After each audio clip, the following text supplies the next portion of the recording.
How's it going, people? Welcome back to the channel. Welcome back to the Loose Cannons live. Make sure you're there, people. Comment, like, subscribe, do all of that stuff. The usual stuff. Individual channel links are in the description below. Apologies for being late, 5 minutes late, but you know, it is what it is. It's a little warm up for the people, and a warm up for us behind the scenes. But what are you saying, Jordan? James, you all good? Good. Yeah. Good, my bro. Ready for the season. Camera's sharp again, Jordan. Yeah. It's a new camera. Didn't do anything. Nah, same camera. I didn't touch it. Literally, since the last stream that we used it, I've not touched it. I don't know what's happened. It's just gone back to its normal, normal self. So no, but it's clear. It's like sharper than it's ever been. You've still got a little bit of your frame cut off at the end. What's just yeah. Oh, that's my other screen. Okay. Okay. So I got one screen here, one screen. I got the camera in the middle. It's my OCD. That can we just just a bit more. There we go. Just a little touch. See, now if I push it more, the mic moves. Like I got a crane. Hang on. Well, that's perfect. We don't want to hear you. So if you could just a little bit, just really, in fact, even just push the mic a little bit more to the left. Yeah, I think from a couple of episodes back, we learned your door is there. If you just put it out the door, right out, that's perfect. Hey, big up the community, man. We're back. Hey, it's pre-season's done. We're back. Season's about to begin. In Community Shield on Sunday as well. Do you man feel ready? Do you man feel good to go? No, Jordan's thinking about it. Not really. I still need to rewatch. I need to rewatch the title celebrations one more time. I need to indulge in it one more time before we're back into caring again.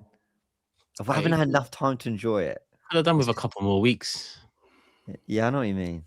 And the World Cup finals not even a month ago. I could have done with a few more weeks in the sense that, like, at the beginning, so there wasn't a big enough gap before the World Cup started. I think I could have done with a bigger gap then, like to enjoy all that, then the World Cup, and then all right, fine. I think it's just been non-stop football. I don't remember a time we didn't have football on. Yeah. But at the same time, I think even the transfer window needs a couple more weeks. The way I was about to say we've been moving or not moving, but we're here to talk about that as well. I think it's only right we start with Como. I'm sure most of us did watch, the game. A lot of substitutions here. Jordan's already shaking his head, but a lot of substitutions here, there, and everywhere. And it just felt like another refinement of minutes and all of that for some of the players out there. But we'll talk about what we need to talk about.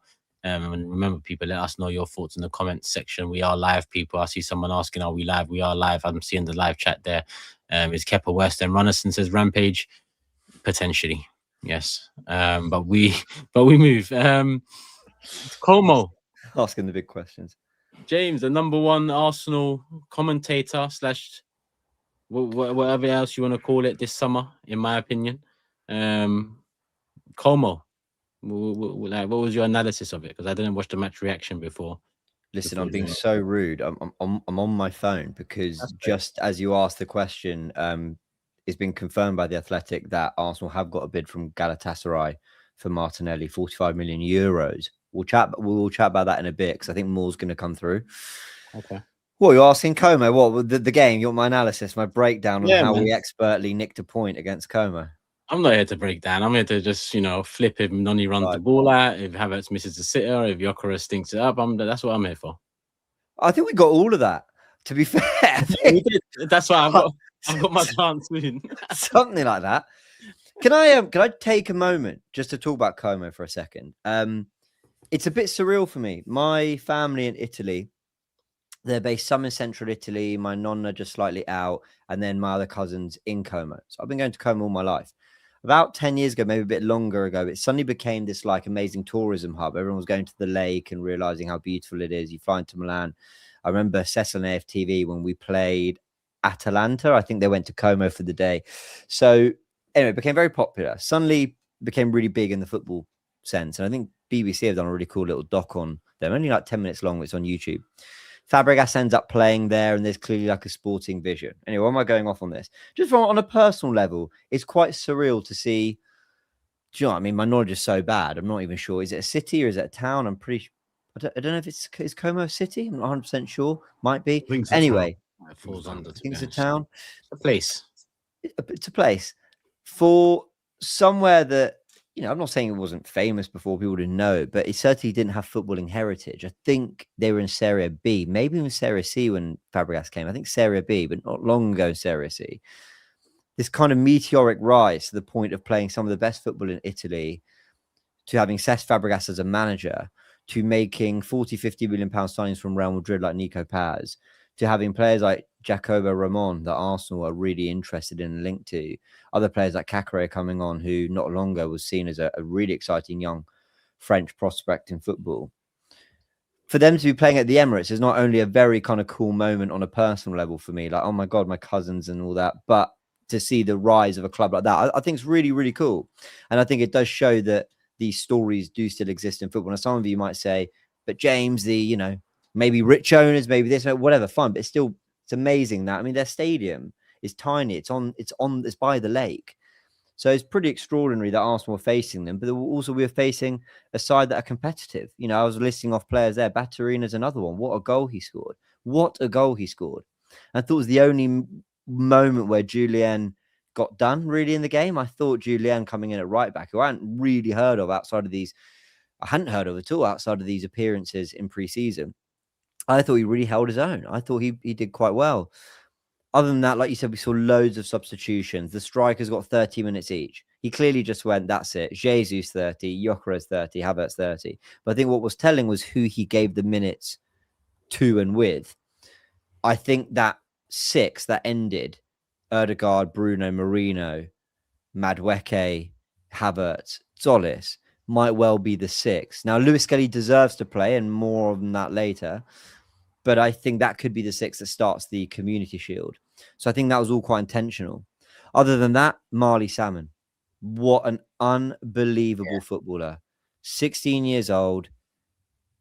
I mean, we've said some ludicrous stuff about... ludicrous sounds bad, but we've said some extremely praising things of Max Dowman. I'm not quite sure why we're not doing the same for this guy. Marley Salmon is sensational. I likened him on my match report to the Lewis Skelly in the Waneri duo, where everyone's kind of hyping up Lewis Waneri, he was 15 when he got on the pitch, and everyone's talking about him. He's the attacker, so the comps do the rounds, but quietly cooking in the background is a player just as good, maybe better, but let's not do the comparisons thing. Marley Salmon is exceptional. To look that accomplished in men's football, even though it's pre-season, is extraordinary. So huge congrats to him. He was the standout in this game. I mentioned him 3 pods ago when I said we've got 5 defenders and Salmon, and the community battered me for mentioning his name. Yeah, well, you were right. You were right. No, it's not that I was right. I'm just saying you were right, because he's someone that I want to see get more minutes this season, and I included him as like our 5th centre back. He's our 5th centre back. Do you know what I mean? I don't know, man. I don't know, man. You don't know what? I know about you. Yeah, something up your sleeve, Turkish. What you got? No, I'm sure this guy arguing with me about Max Dowman's minutes last summer before the season, saying you don't play a teenager. Or I don't know how is he 17, 16? How old is he? He's 16, yeah. Oh, I didn't know that. What do you think he is? I didn't know his age. I didn't know he was 16. I knew he was young, but I didn't know he was 16. I swear. Oh, he's trying to get the 16-year-old 35 appearances in the league. No. I'm being consistent. If he's 16, it's a no for me. I didn't know he was 16. I thought he was like 17. He's young. Because don't get it twisted. I'm very impressed by him. Again, like we said with Solis last time out, is it because they're not the norm? We're used to seeing what we're used to seeing from most of the players throughout this preseason so far for one reason or another. Aside from Salmon, who we're getting to know a bit more, a bit later than with Dowman. Same with Lewis Skelly. We got to know him a bit later than Ranieri at the time, but he does look good. I mean, especially on the ball. And I love a shimmy. Most of our attackers can't shimmy like him. So, I saw more shimmy from him. Do you like a shimmy? Listen, Odegaard shimmies we go backwards with Odegaard shimmies. That's the problem. I like shimmies. How can I not like shimmies? I like Zidane, and Ronaldinho, and that's the shimmy kings. But yeah, Odegaard shimmies, of recent seasons, because we're having another goal this season. He looked sharp he looked sharp today anyway. Turkish, what did you say on AFTV when the guy was in front of goal and you screamed, "What are you shimmying for? It's your birthday!" It's true. It's your birthday. It's true though. If it's your birthday and you're 8 yards out, what are you doing? How you give you trying to give a present to someone else? It's your birthday. Bang it in the back of the net. Just finish it. What are you shimmying for? I don't know. Yeah, that's you see. Look. That's what I'm saying. That's what a little shimmy does. We reminisce, a little remontada. But yeah, Salmon looks good, man. Because not only that, I mean, he looks like he's up for a battle, physical wise. I like a slide tackle. In this day and age, it's a risk, but he looks like he doesn't mind one either. All in, I'm impressed by him, mate. But he's so young. Like I know Jordan didn't know his age because at 16 you can't depend on him. But at the same time, that doesn't mean I'm happy about this concert stuff heating up, which we'll talk about later. But Salmon looks. I think Mosquera, who was or is the deputy to Saliba, like, I'm not too sure where that's changed, if it has changed recently. I think he looked good as well in the minutes he played. So, with defensively, we'll talk about the transfers later. But Salmon looks good. Long may that development continue, especially with defenders. It's hard to chuck them in young. Or it's more risky, in my opinion, to chuck them in young. Then again, I used to say that when strikers were actually technically elite. Nowadays, they're not. So, maybe centre backs will thrive a lot younger in this day and age. I took a girl to Como one time years ago. We went to Milan. What was that? It was like our second year anniversary. We went to Milan, and we went to Como on a boat. And isn't that where George Clooney lives? Could easily be. They film. No, it is. Yeah, he lives, and there's like you can, on the kind of touristy boat bit. There's like a thing where you like the tour guide like pointing. Oh yeah, that's where George and Amal, his wife's called Amal Clooney. They live just there. Anyway, I didn't see the game, so I didn't see the game. I'm saying that's the only thing I would say about Como. That was evident. That's my contribution to Como. What do you think of the game? This is a beautiful house. Would you go Yeah. Listen, for the community, I was out. I didn't get a chance to watch the game. I wanted to. You don't explain this. They don't even expect anything more or better. No, but they don't believe me. But at least I know that if I miss a game, I have means to watch the game after the live game. So I do watch the game, even if it's not live. This one, I'm just putting my hands up. Didn't watch it, so I'm not going to comment on the game because I can't. I didn't. None of that. But just on Salmon, from what I saw last season, what you guys are saying and the community is saying, he played really well today. What I saw from him last season, I didn't see somebody that I thought, oh, this guy's going to be could be the future. I felt about Salmon when I saw him last season, the same way I felt about Saka when he broke through. Nobody was looking at Saka thinking, oh yeah, we got one here. No one thought that. Nobody thought that. He just grew and got better, took his chance, and he improved in Saka now. So I'm not going to pretend like I think he's some kind of wonder kid, but I thought he was solid last season when he came in. He didn't play much, but whenever I saw him, I didn't think to myself, this youngster's not got anything that's impressing me. So let's see if he gets minutes this season. You know my stuff. What are you laughing at? What? Oh, we don't care, Jordan. Rude. That's just rude. Nah, that's not the only one. He's probably Jordan, that's just rude. Another one. Jordan always got a story about ladies. What's The comments are killing me. That's just rude. Jordan. Oh wow. Someone put Salmon.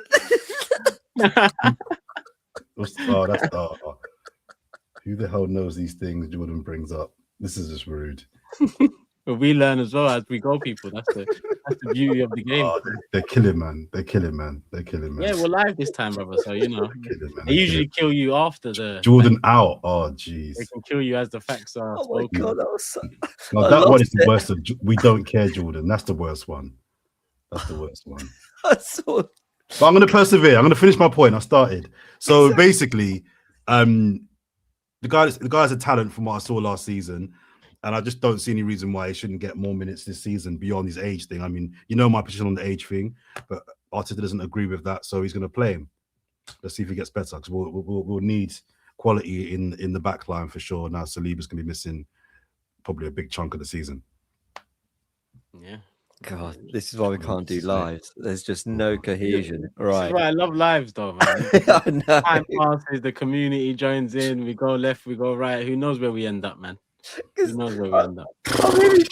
I'm hearing Jordan say salmon, and I'm thinking, I'm sure it's salmon, but okay. And then I see the comments go, salmon. Oh yeah. My bad. Oh God, it's so stupid. It's so Salmon. low level kept up this humor. pod. It's so low hanging fruit, and I'm dying. Oh, you lot sometimes are the absolute Anyway, best. you Yeah, guys.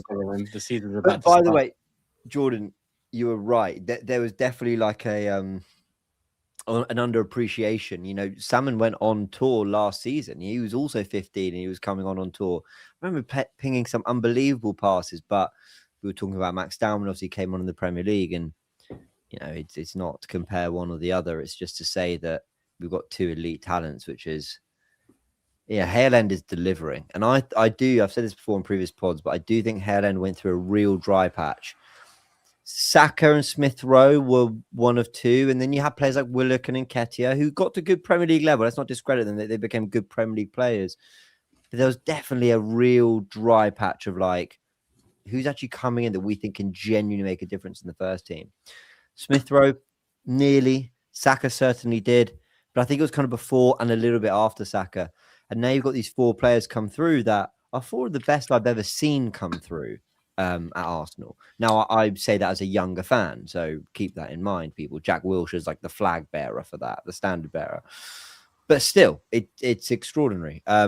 So well done to those youngsters. And I think they've probably been the shining light of this pre-season. That, you know, we're all being quite calm because I think we're focused on the window. We know we won the league. We know that we can have an okay pre-season, not a great one, and still have a great season.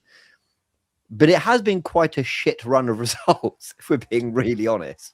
Yeah. Don't think that. I mean, you're mistaking my calmness for someone who's actually been paying attention. I mean, the last couple, I forgot until the day that we were playing. The one before that, I was writing a letter to Vinny as we were playing. Like this preseason for me, it's just been do what you need to do. The squad has been dismantled for one reason or another. We haven't got a new attacker in, so I'm not going to be seeing anything new in terms of maybe a slicker, quicker transition. So just get them some minutes and give us something. That's where I think we haven't got anything in terms of what is the next step, what is the evolution of our play from last season. From what I've seen, which is the last two games in full and then highlights of the rest, it's a bit part of the same. You know, maybe bits and bobs tried here and there in 5-minute spells, but even that, I'm probably reaching there. It's been the same. So I don't know. Mikel spoke after the game. I've seen one or two quotes talking about one thing or another too, and we can talk about them shortly. But Solis is another one.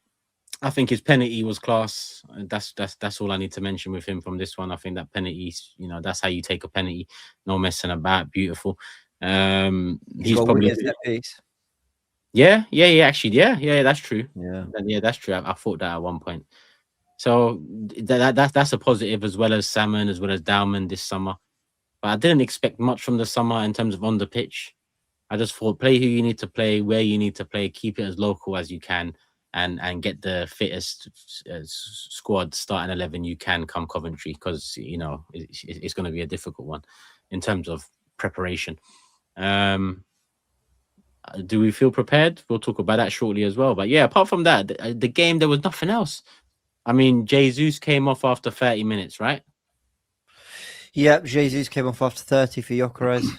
So does that mean obviously Martinelli got, because you spoke of it, I thought it too, that them getting limited minutes last game, Martinelli got a lot of minutes today. So does that mean that a move is potentially further off, even though reports indicate that there is a bid of one being confirmed, you've said there, from The Athletic, which holds one of the most reputable sources out there for us? Yeah. I mean, did you make anything of that situation in attack? Are you any closer to thinking Jordan? Well, you won't know exactly. We didn't watch it, but who might be nearing the exit? Because someone, really, it should be two of them. Someone has to. I can't believe Jesus is still playing for Arsenal.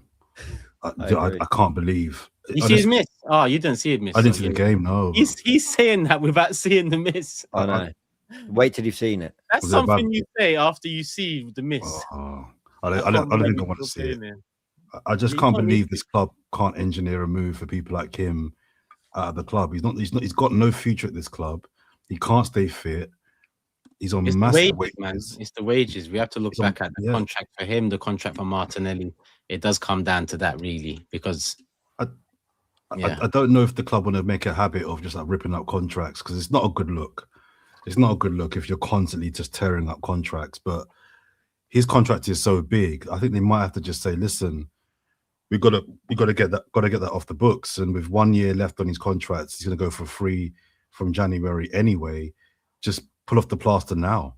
It's really disturbing how someone like Jesus is still not only in the squad, but to the point where the season starts in a week and he's getting genuine minutes during pre-season. Why is it not? If in my opinion, it should be 45 minutes Gyökeres, 45 minutes Havertz. They're your two main forwards going into the season. I don't understand why we've still got Jesus taking up minutes from other guys. He's not going to play. that's a fair shout, to be honest. I agree with you. I think Gyökeres and Havertz could have benefited with a half each. You're so right. What does giving 30 to Jesus do?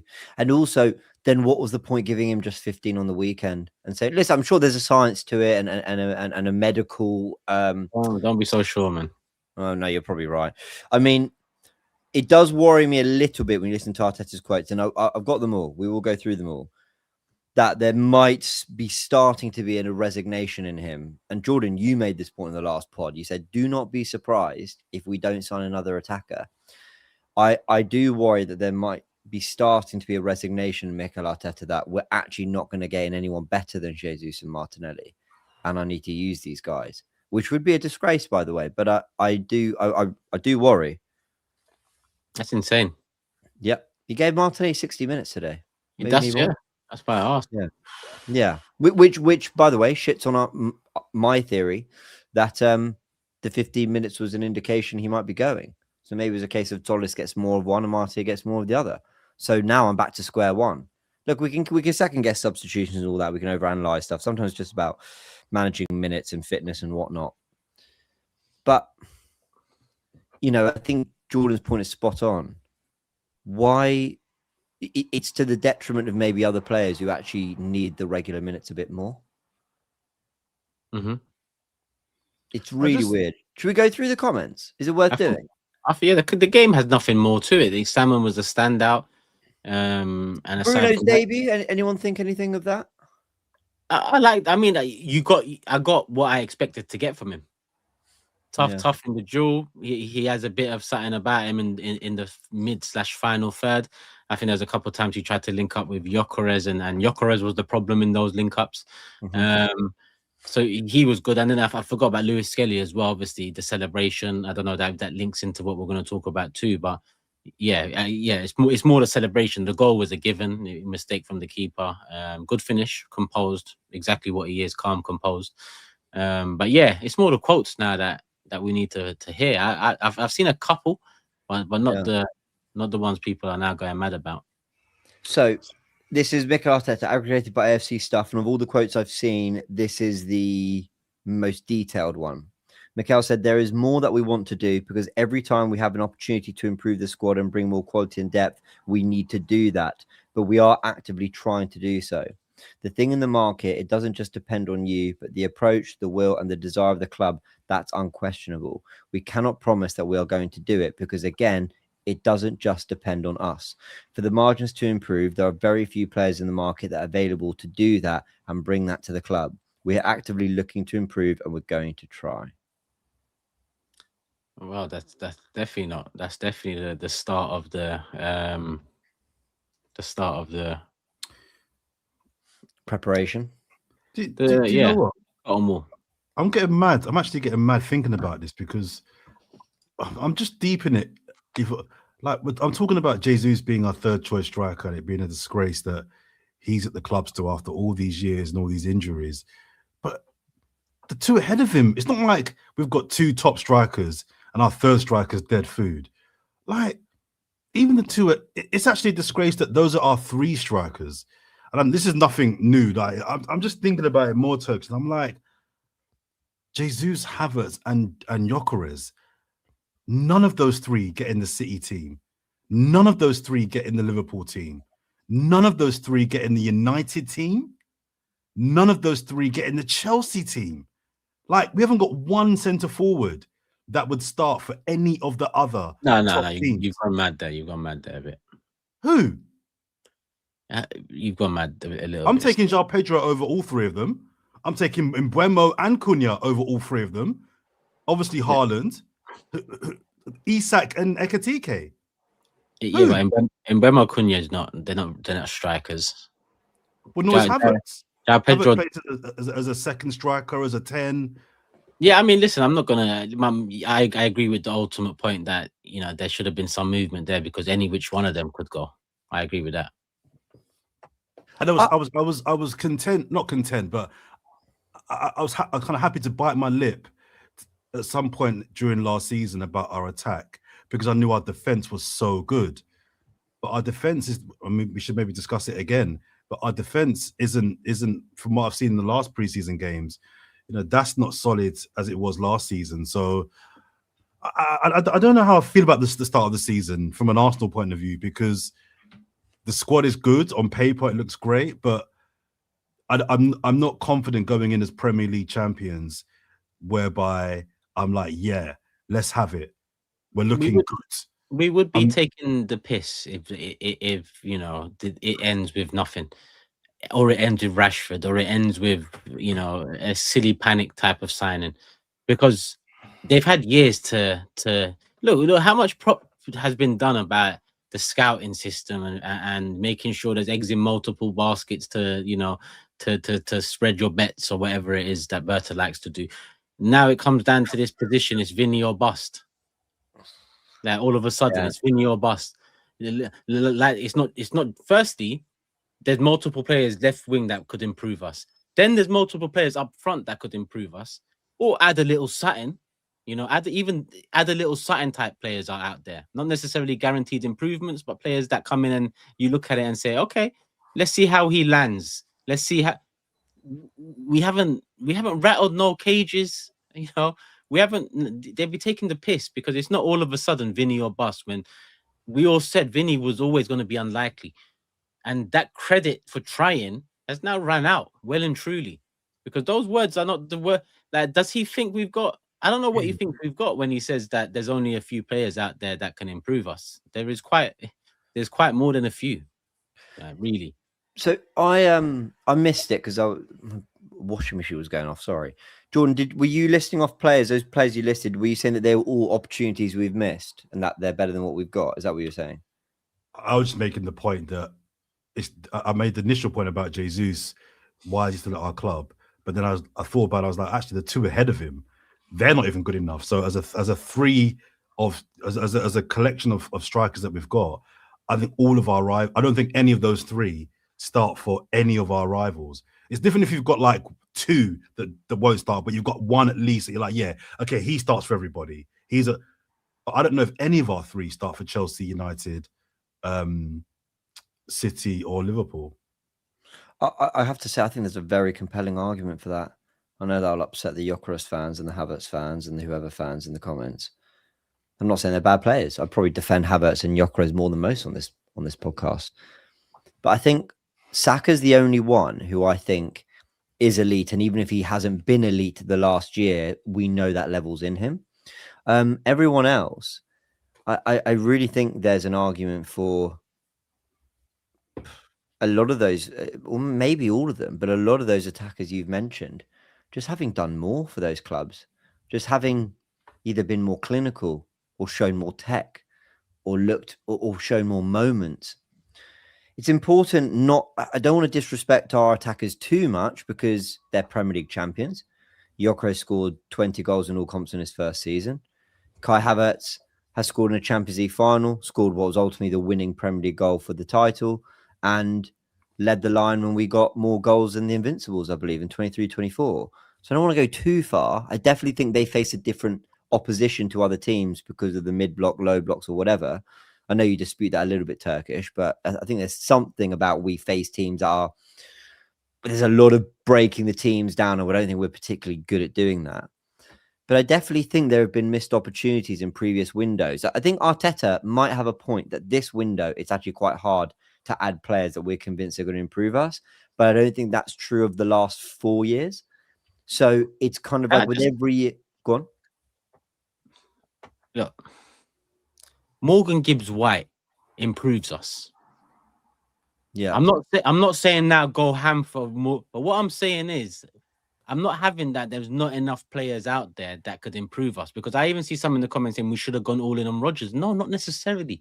That's still a mad deal to make.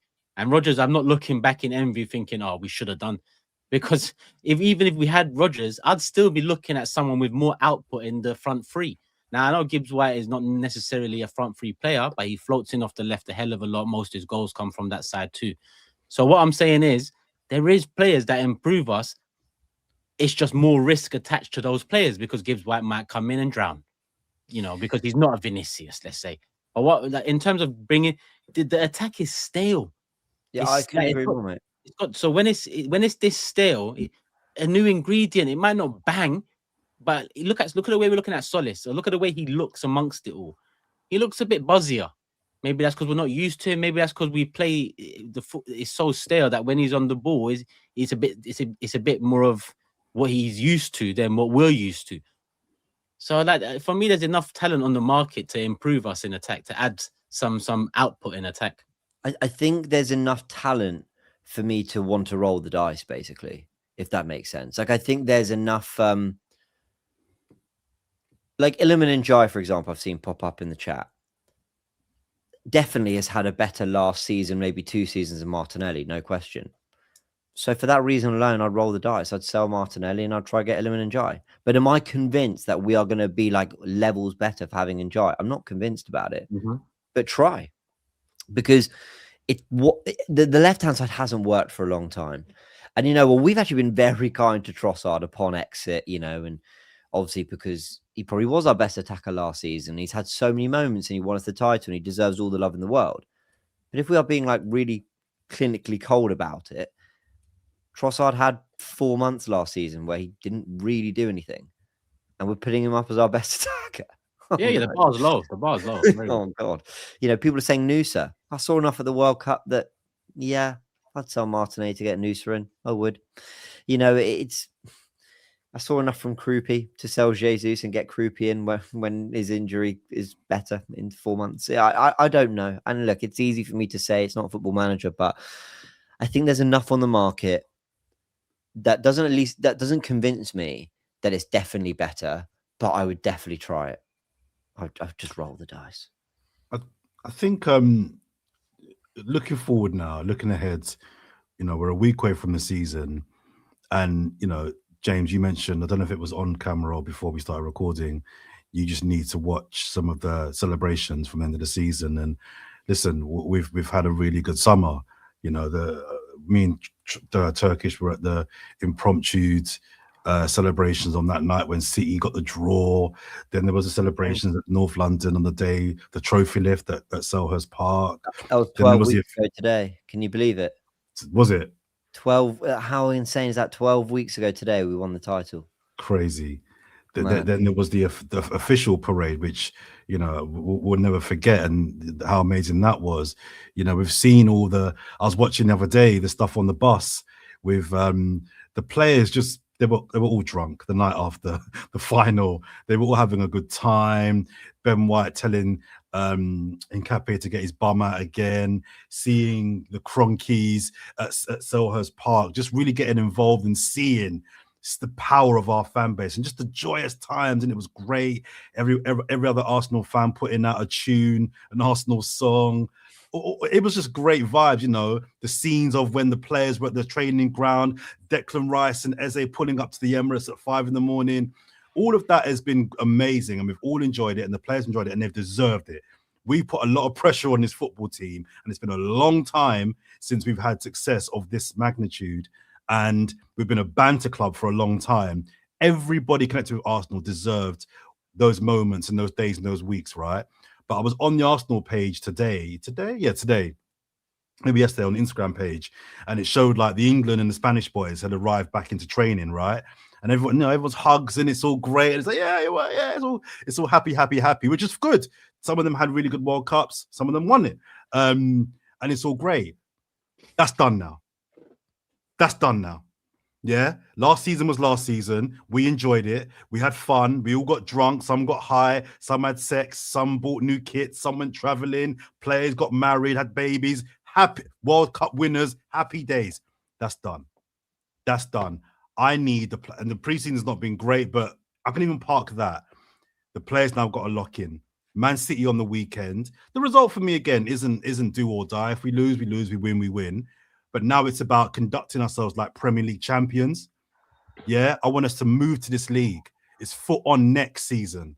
All right. We're going to work a few things out. We've got a few players hopefully to bring in, a few players to get rid of. But I want the mentality of these boys to be last year was last year. We're not Liverpool. We're not doing that. We're not doing that. No. We are retaining this this title. And every single team is going to come to the Emirates and host us. We're the team to beat. They want to beat the champions. Yeah. So the mindset's got to be on job this season. It's going to be harder than last season. We thought that was hard. This season's going to be even harder. And they've got to mentally be on job. Because if they're not, we can be third, fourth, fifth like that. Yeah. So I just want us to start this season as a fan base, but more importantly, as a team with the mentality of last year, that's gone now. The happy, that's done. Coventry, respect them. Respect Coventry. Otherwise, you could be the laughingstock on day one of the season.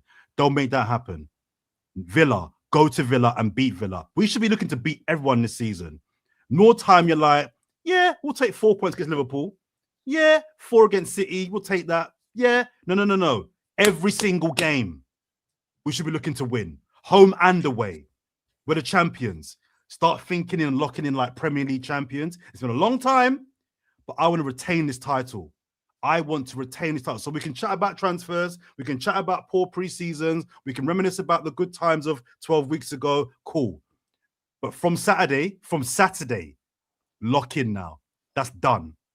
That's done. I need my team to lock in and go again. That's it. I was on Latte Phone with FK Monday night, did a live show, and he asked me, like, what's your expectations of the team, like, to win the league again this year?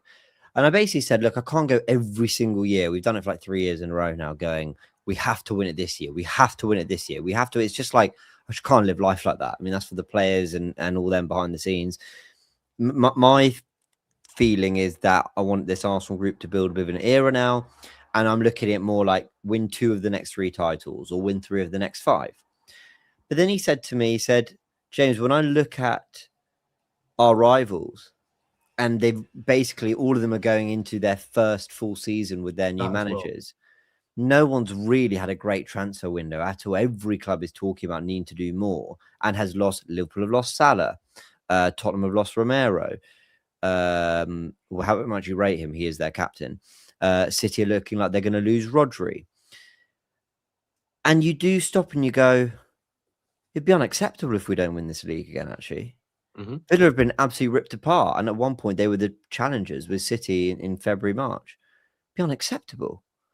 And so while I don't want to freak out with every draw, like I've learned a lot from last season, and I will try to take that into my content. But Arsenal are in an extraordinary position. Now, Liverpool showed us last summer, you can spend all the money you want, you can sign all the attackers, and it doesn't make you a better team necessarily. But what Arsenal can't do is just leave Arteta in another position where he's trying to make wine out of water, or whatever the saying is. I don't know what it is. But, when you look at the list of attackers he's had, I do think he's profiled some of them badly. I do think he could have platformed some better to get the most out of them. But largely, I look at some of them as individual performances. I've been like, oh my word, some of you haven't been able to do the basics.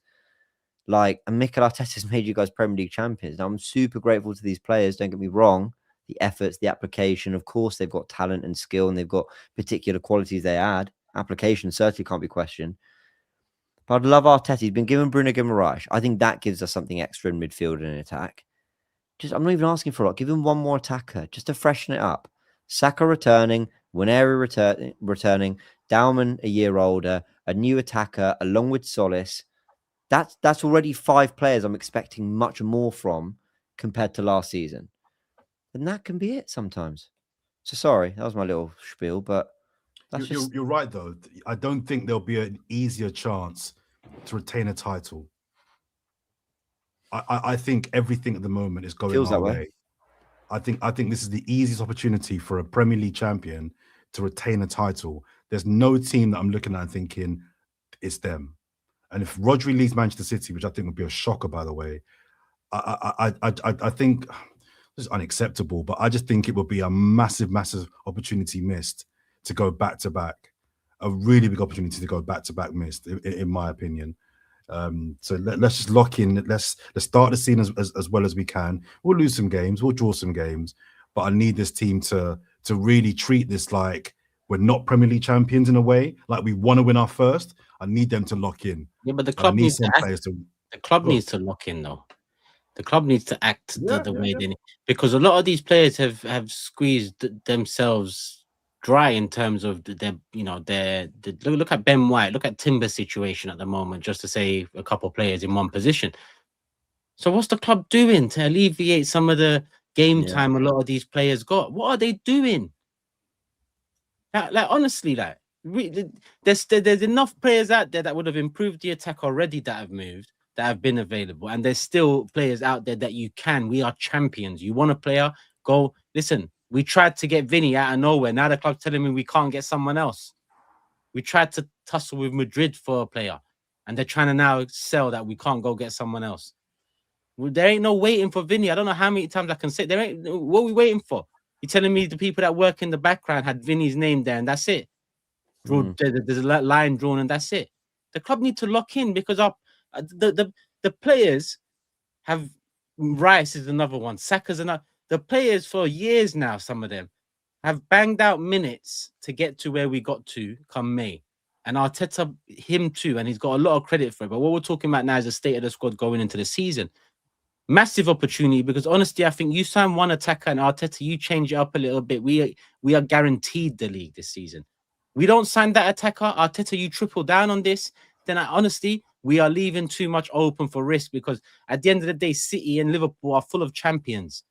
All it takes is one of them to hit the ground running. They got world-class players too. They got elite talent too. They got two managers that also know the league. So, would it be a surprise if Liverpool started the season with 4 or 5 wins? Man City started with 4 or 5 wins, Chelsea 2. So, we can't act like it's because I asked a few episodes ago, maybe at who's the favorites for next season? We laughed about it. But we said it's us because we're defending champions. And look, I believe Bruno Guimaraes is pound for pound the best signing so far this summer. But at the same time, I'm going back to what Jordan said last show and back him up on it, because I think he's a needle mover. He solidifies our midfield in terms of making it the best in the league, but he's not a game changer. He is not single-handedly a game changer. And that's where, I caveat it with needle mover completely. Most complete midfielder we got in terms of experience, quality, ability, all in, right? But in terms of game changer, it's an attacker that needs to come to this side, because that's where the game needs to change, in attack. Yeah. The club can't get away with not signing an attacker. I'm not flipping, by the way, before people say he's going off on a rant. I do think we will win another league. If we don't, that's unacceptable. And I'm sorry, because I'm going to say something that I said a week ago, and I said the week before that, and the week before that, but it's still true. I don't think you have to necessarily sign a load of attackers or a Vinny Jr. replacement for the attack to evolve. I've made the point that if you sign a quality overlapping left back, don't know who that is, go find the next Nuno Mendes. I don't know, but if you sign that and you give us another dynamic on that left-hand side, wicked crosses into the box, powerful driving carries on and off the ball, you allow Eze to move on the inside, so you get dual 10s, and then maybe you get a more facilitative striker like Julian Alvarez. And I'm not saying, by the way, that's easy to do. He wants Barcelona, and that saga's going on. But my point is, like, that left-hand side is evolved in a different way. So I really struggle with this, but the left winger market's not great. But why is that the only way you could improve the left? Why is that the only way you could improve the attack? That's what I struggle with. And people keep saying, who, that old chestnut. Yeah. Put it away. Who? There's been who's. There's still who's. Like some of these wingers that are close to signing for some of these clubs are still not signed. Like we're in the big leagues now in terms of we're champions of England. We tried to move to Real for one of their best players. So is it so shocking to go and unsettle the Barcola transfer? Is it so shocking to unsettle the Mika Gertz transfer? Who wouldn't cost the numbers that maybe a Barcola. It's not. We need some magic in the attack. Would it be shocking to go to PSG and go mad on a Doué bid? Probably. They probably knock it back. But it was probably with Isak too until a team knocked on the door and said 100 and something mil. Do you want to come? And then that unsettled everything over there. When you're a big club, you got to do big things. Not come at the end of the window and talk about we tried. Come on. What do you mean you tried? Record revenue and a championship under our belts, and we tried come the end of the window. There's not. It's hard to find improvements. Well, this season's third shirt is shit compared to last season's third shirt. Does that mean everyone should not buy it because it's not an improvement? You still expect people to buy it, and people buy a hell of a lot of it. During the game, I'm seeing queues at the Armory. The fans have done what they've needed to do for years now.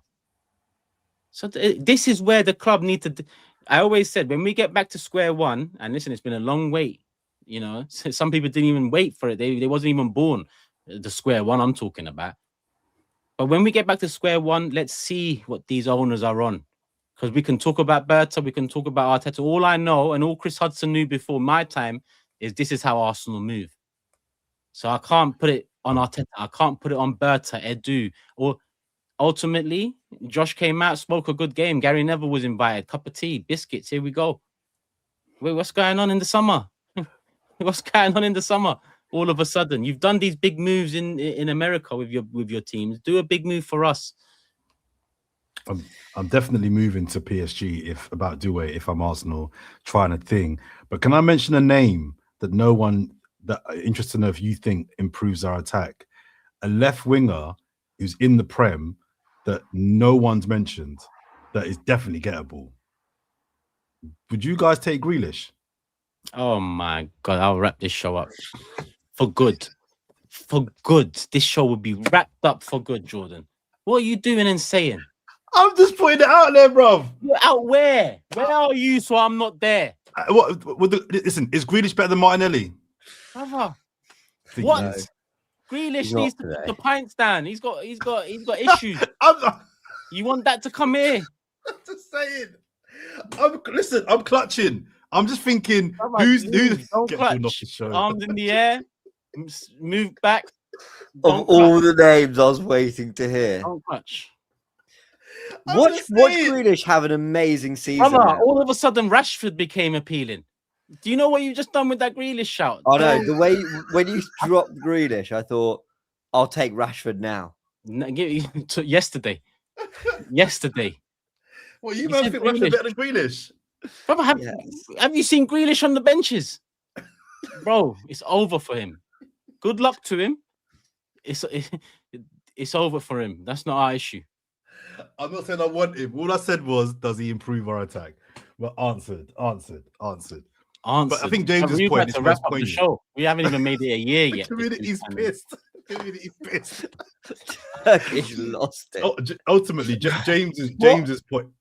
What name were you waiting for there, Turkish? When he said Grealish, it was. This is worse than Kaka and this is what he just said is worse.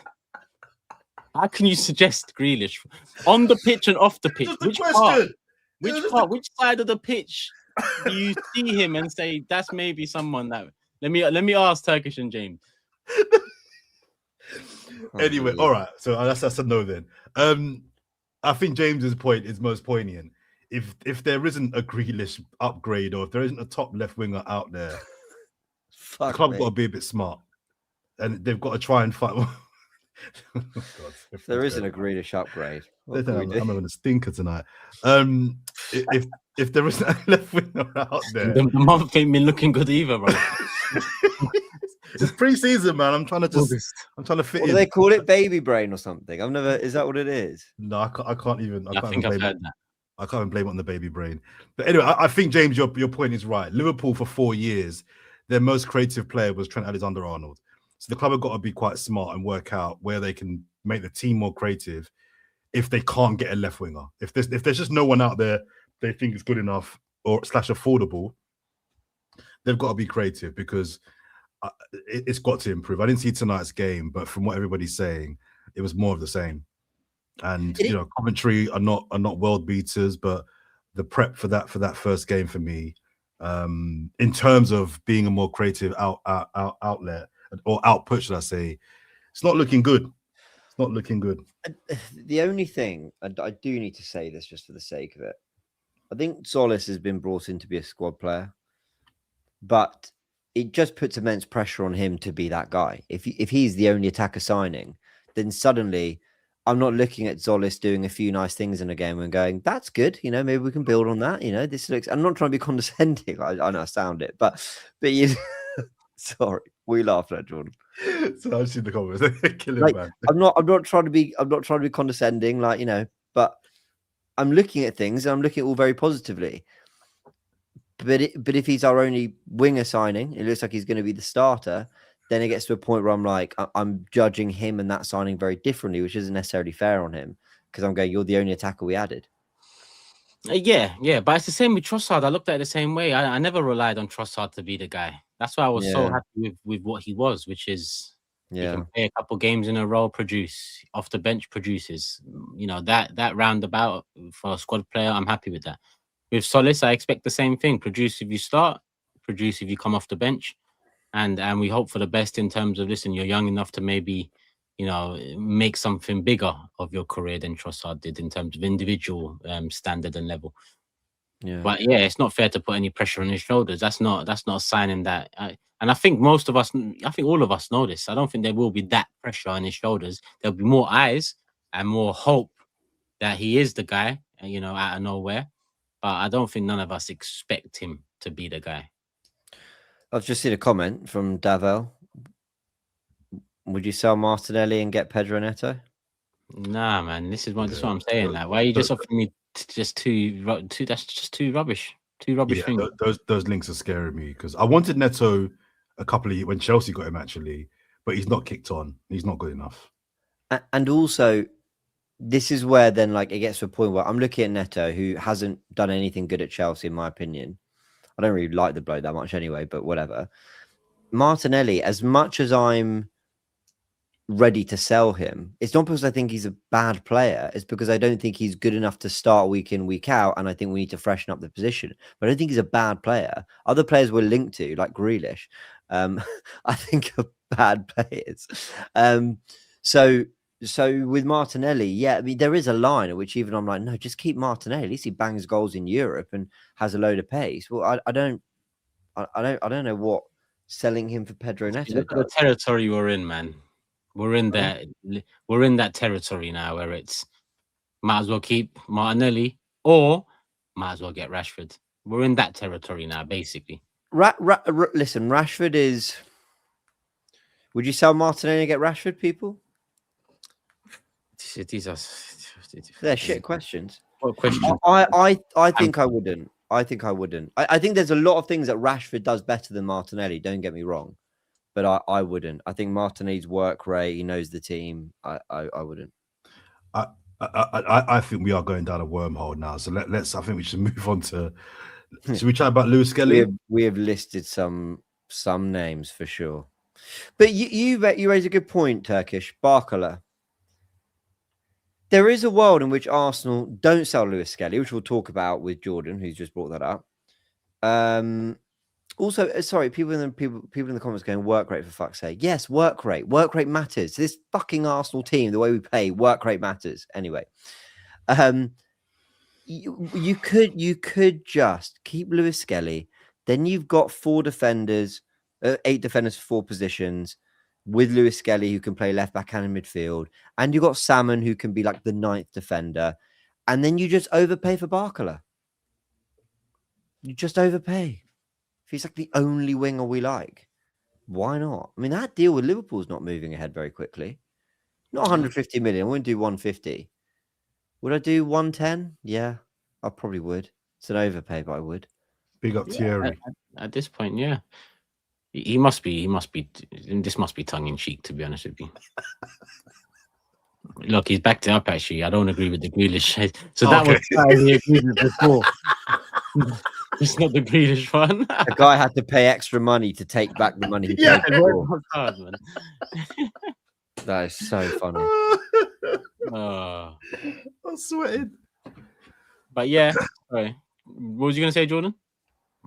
I think Lewis Skelly's worth a chat because I've gone back and forth on this. I mean, the reports were strong initially a couple of days ago that we were shopping him around. Then the reports got shut down that it was nonsense. And I looked at his last two instances. He posted after the game tonight, and he also posted this morning. None of them are conclusive that he's staying. Who posted? Lewis Skelly. On Instagram. Yeah. Now, read into that what you want to read into that. But everyone's like, yeah, in the comments. But I'm like, none of those comments say, I'm a gunner, I'm staying, it's all nonsense, or you thought I would leave, do you know what I mean? What do you, I know you're looking at it now, but what do you guys think? Are you convinced? He's patting the badge. He is in today's celebration walking back, yeah. No, he's patting the badge in the picture he posted up an hour ago. Fuck the caption. Oh, yeah, he is. The picture speaks volumes, no? Does patting the badge mean anything these days? I mean, if he pats the badge like that and leaves, that means that, you know, he goes from potential hero to very much a villain, just like that. You don't pat a badge and just go, especially an academy product, especially after the rumors.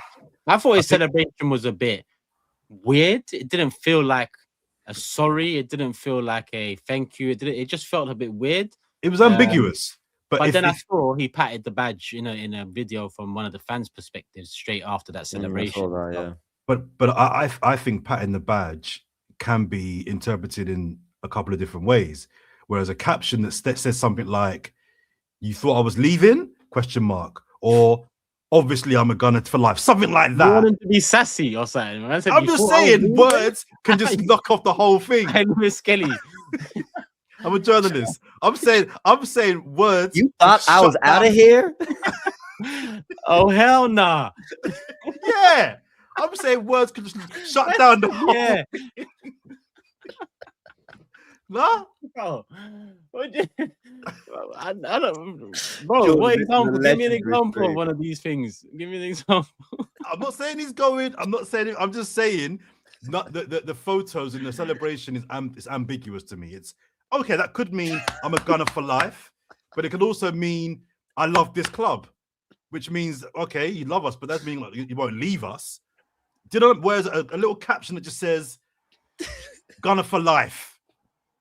That says to me, he ain't going nowhere. Nah, man, the badge is enough. The comments are so good. What did they say? Oh, well, you gotta rewatch this, my friend, to catch up with the comments because you've just did this show. I mean, you've done special things. All right, you lot talk. I'm gonna go back on the comment. You're the man. People will wonder what there's questions always in the comments. Why is Jordan? He's the magic that we're talking about. Arsenal need. He's the magic here. I'm just asking questions. Like someone's saying here, Jordan, you are shopping Lewis Skelly around.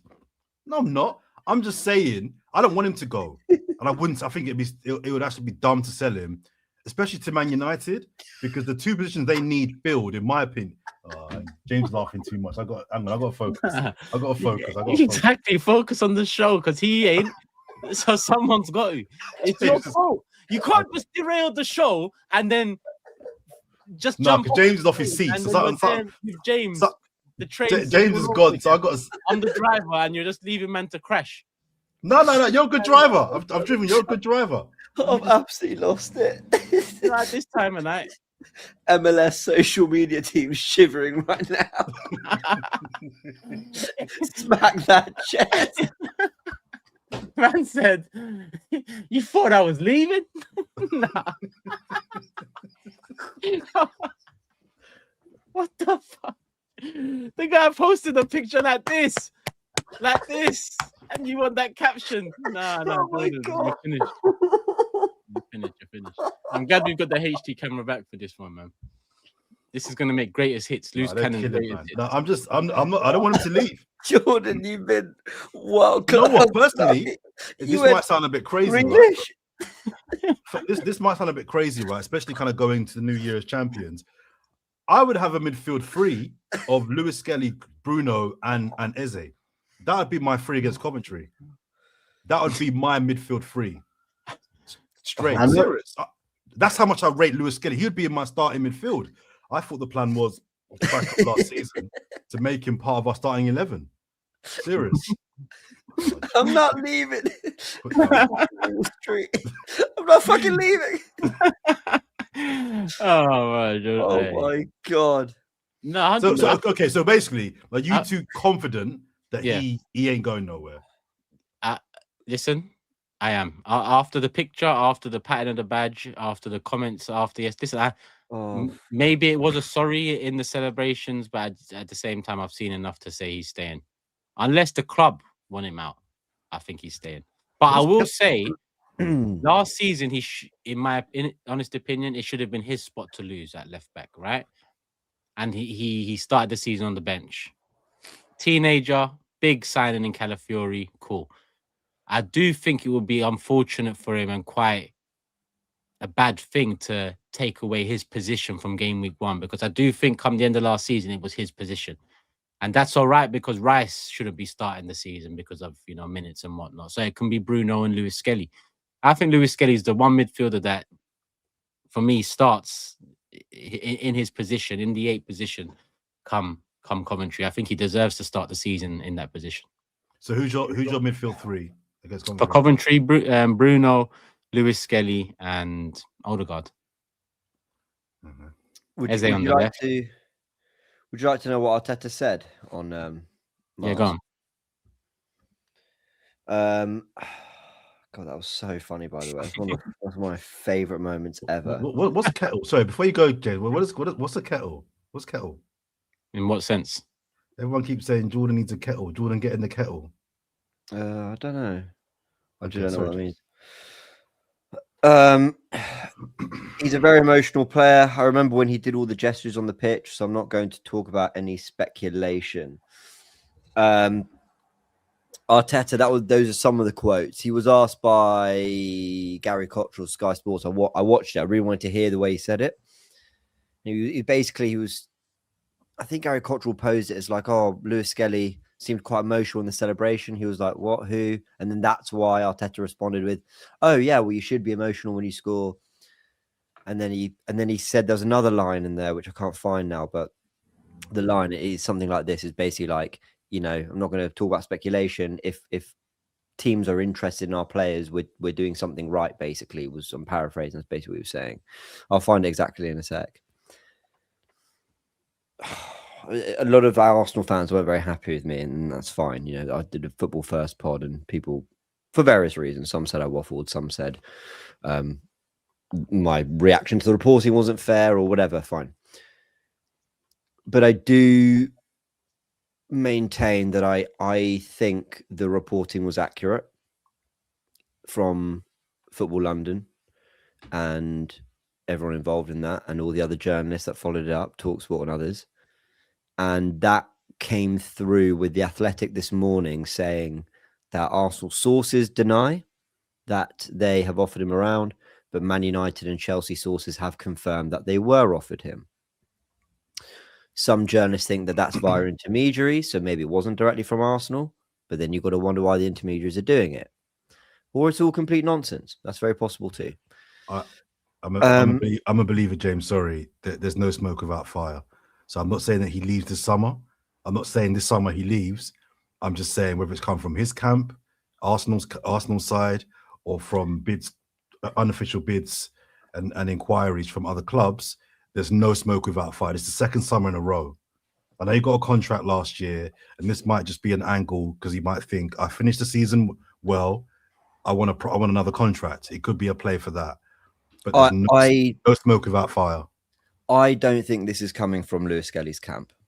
I'm not saying it is. No, I know you're not. I know you're not. But a lot of people were throwing that back at me. when I did my initial reaction. They were going, "Why didn't you talk about it being agent led?" And I was like, that was just never my assumption that it was agent led.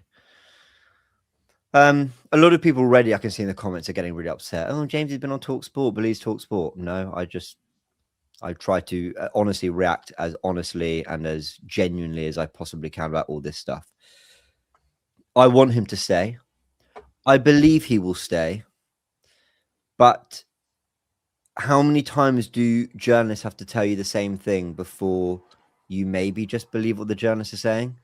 If TalkSport, Samuel Luckhurst, who covers Man United, the chief correspondent at Chelsea, Tom Canton, Gunner Blog, and The Athletic, with all their various reporters, Chelsea reporters, Man United reporters, are all confirming that they have had their sources confirm that Lewis Skelly was offered to them, why do we think they're all lying? Like, this is a great example, right? Franklin says, by the way, Ben Jacobs started this, least reliable journalist. It's all nonsense. Franklin, that is the most head in the sand comment I've ever read in my life. That is the equivalent of going, no, it's not. It's why would Ben Jacobs make this up? Secondly, he wasn't the first to say it. And thirdly, people going for news. People saying for news, mate. Why would they want to? Because if they put stories out that they're incorrect, no one will ever believe them. And it kills their credibility going forward. No one in the comments right now is telling me, I'm going to go to war with everyone again. No one in the comments right now is telling me why The Athletic have come and confirmed that story. Can one person come and, the same Athletic that you all believe, by the way, The Athletic you all believe, when Gunner Blog said that Miles Lewis Skelly doesn't want to leave and that Arsenal haven't offered him, the exact same Athletic who said that, you now don't believe because they're saying something we don't like? Come on. Like, I don't want him to go. I actually don't think he'll go, but we can't, like, I've said my James, piece. James, you're trying to reason with a few people that just like their head is in the sand, so you're doing too much. I'm looking at this from Lewis Skelly's point of view, and I'm thinking, I love this club. I'm a Premier League champion, but they've just spent 75 million on a midfielder that they're not going to bench. He ain't getting benched, so he's starting. England's vice captain and starting midfielder Declan Rice is not going to be benched once he's back fully fit in this team. Zubimendi is a Euros winner and an expensive signing just from last season. He's probably looking at it and thinking, I'm all up for competition, but Man United unofficially might have approached him and said, there's a good contract we can give you. You can start for Manchester United. They're a bigger club than Arsenal, albeit, you know, they're at a lesser level at the moment than us. This idea that it's crazy, it would never happen, I just think it's real dumb from some of our fans. I don't want it to happen.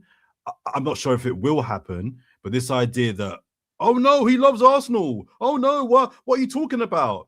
I just think is naive. Footballers, they can love a club, they can come through at a club, and also feel like they're not going to play at that club. And if a bigger club with a bigger contract that guarantees them a starting position comes along, the idea that they wouldn't consider that is just dumb. Would you two have signed Bruno if it meant Lewis Skelly leaves? Such a nasty question. Ooh. No. That is such a nasty question. Yeah, I wouldn't. I won't. I wouldn't have. No.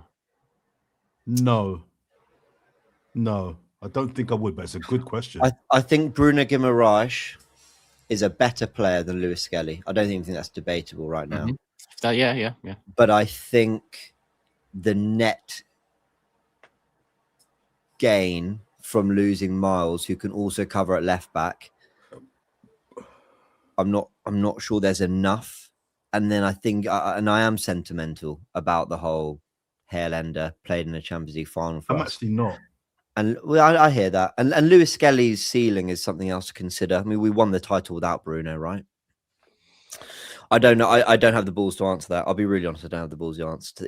If I'm starting a Premier League game next season, I can choose either Miles to start or Bruno. Guys, I want Bruno. Bruno's a better player, but that's not the world we're living in. I really hope Arsenal keep them. But Jordan, I think you raised a really good point here.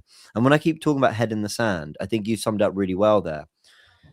Arsenal's record sale is Alex Oxlade-Chamberlain, 40 million, 2016, I believe it was, 10 years ago. Guys, no business can run like that. You just can't. You can't spend all the money you want, put players on the wages you want, and not recoup anything from your assets and your sales. There's football, sure, but there is a business. Now that the footballing side has delivered, it's won a Premier League, but they've got to worry about the business too, which we all know is performing record revenues, whatever. But there's all these other things to consider too.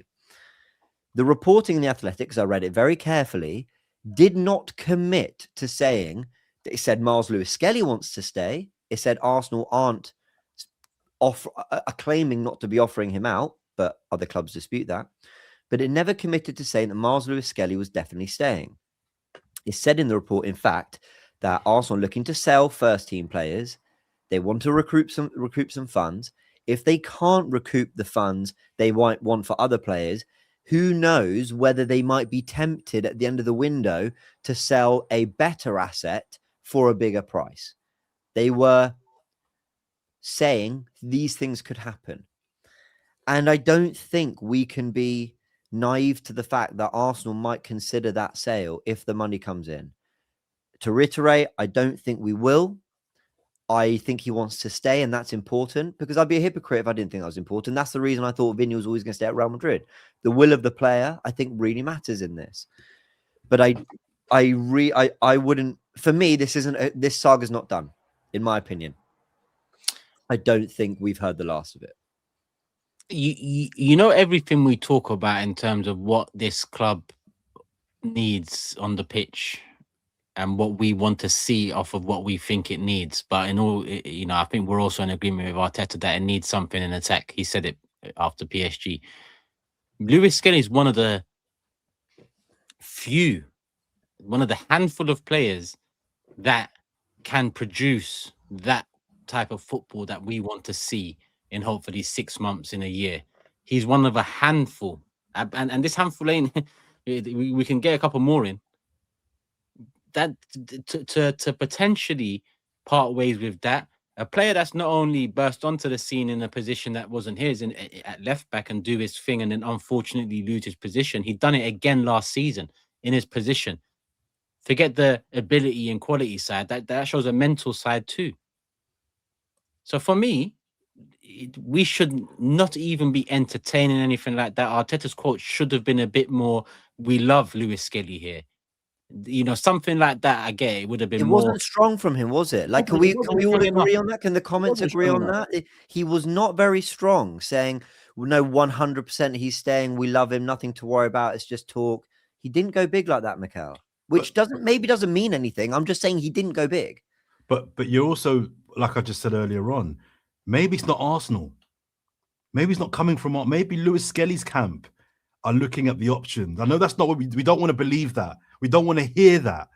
But maybe Lewis-Skelly's camp have worked out that we can get you more money, guaranteed starts at a bigger club. Well, it wouldn't be guaranteed starts. I don't think, you know, especially at United it will be. At United it should be, but they've also invested in a couple of midfielders already. So I guess they need a left back. For them. Yeah, but then is he getting what he wants? The money thing could be a thing. He's still on his young man contract or young player. So he might not be, what's he earning, 50K a week? Something like that? 5 apparently. So, yeah, but at the same time, you know, we've already proven to give nice contracts out when nice contracts are deserved. Now, the argument that he doesn't deserve it would only come from a place where he didn't get the opportunities last season to deserve it until he finally did. And then in those 6 to 8 games, he showed what he can do. So even if it is money, even if it is contract, he's worth more than that already. You know, if we had to sell him and put a value on him, I'm saying 65 to 85 mil in this market. That's what I'm saying. I agree. So he's much more than a 50K a week player. So if it is contract and money, then that's on us as well. Yeah.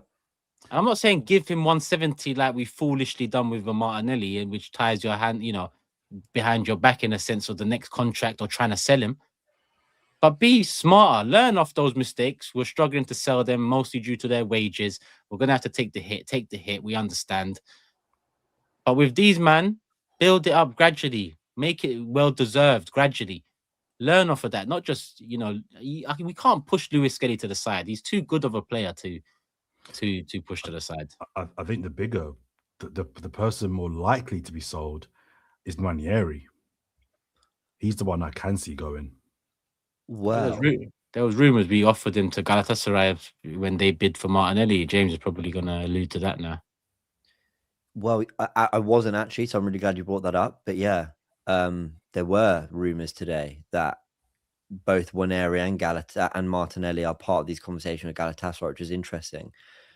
But the other interesting part of this Ranieri thing is if we don't sign a left winger, I think there's a chance that Arteta might want to use Eze there. And I think that kind of creates a gap in the squad for Ranieri to kind of be Odegaard's understudy. And also, I think Ethan's been really impressive in pre-season. Like, worked much harder off the ball, much more robust in the tackle. I like the way Arteta's used him. I think Arsenal, again, would, if a good offer came in, would sell. Like a really good offer. I don't think they want to. I think they prefer a loan, but they would sell if a really, really good offer came in. But I do wonder whether maybe the feeling is changing around Ethan, where going into the summer, it looked like he almost definitely wasn't going to be a part of the squad because we'd let him go on loan or something. Yeah, I don't know. I mean, there's a comment just coming from Frank Stone saying we've got to sell someone, James. He's right. He is right. And I'm sorry, every player that's suggested, there is a queue of people ready to argue with you about it. So suggest a name. Gyökeres. All right, everyone's going to hate on you for it. Suggest a name. Havertz. People are going to hate on you for it. Odegaard, Lewis Skelly, Ranieri. I'm not saying I want these players to be sold, by the way. Even Martinelli, there's a load of people who don't want him sold. You know, but I do agree, someone has to go. And there's the obvious ones. Like Jesus is an obvious one, right? But I do think there's got to be one or two that actually we're not that happy with. The squad is really bloated, guys. Like really stacked. And it's stacked with too many players that just aren't at the level to start week in, week out for Arsenal. Most of them are still here. Most of them are in attack, though. That's the when I say two exits, I don't even consider Jesus, Vieira, Reece Nelson. I expected these ones out of the lot. I think there's a really strong argument for you basically need 22 players. Well, 23 with a third goalkeeper, basically 2 for each position. And then you've got a couple of academy players. So if we call Dalman and Salmon the academy players you can just fill in, I think if you look at it that way, already, you know, Solis, Eze, Martinelli's too many players for the left. You know, Dalman, Madueke, Saka's too many players for the right. Gyökeres, Havertz, Jesus is too many up front. So there's arguably 3 players there that should be sold. In midfield, Marino, Lewis Skelly, Zubimendi, Rice, Bruno Guimaraes. That's 5. And I think you could probably get away with that because it's in midfield. You can do midfield threes and a few different things. But that's a lot. And, you know, people are saying we get a lot of injuries. Sure, that is true as well. And we prepared for that last year. But it's a stacked squad. My prediction, there's going to be a sale we don't like. Like, I think there'll be a sale we genuinely don't like. Whether a month ago. I know, and I agree with you. Someone's going to leave the squad that we don't want to go. There's going to be a shock sell. For shit money as well, by the way. Because I promise you, if Miles is leaving, he's not going for 80 million. You're right, Turkish. In this market, we should be getting 80 for him, but we won't.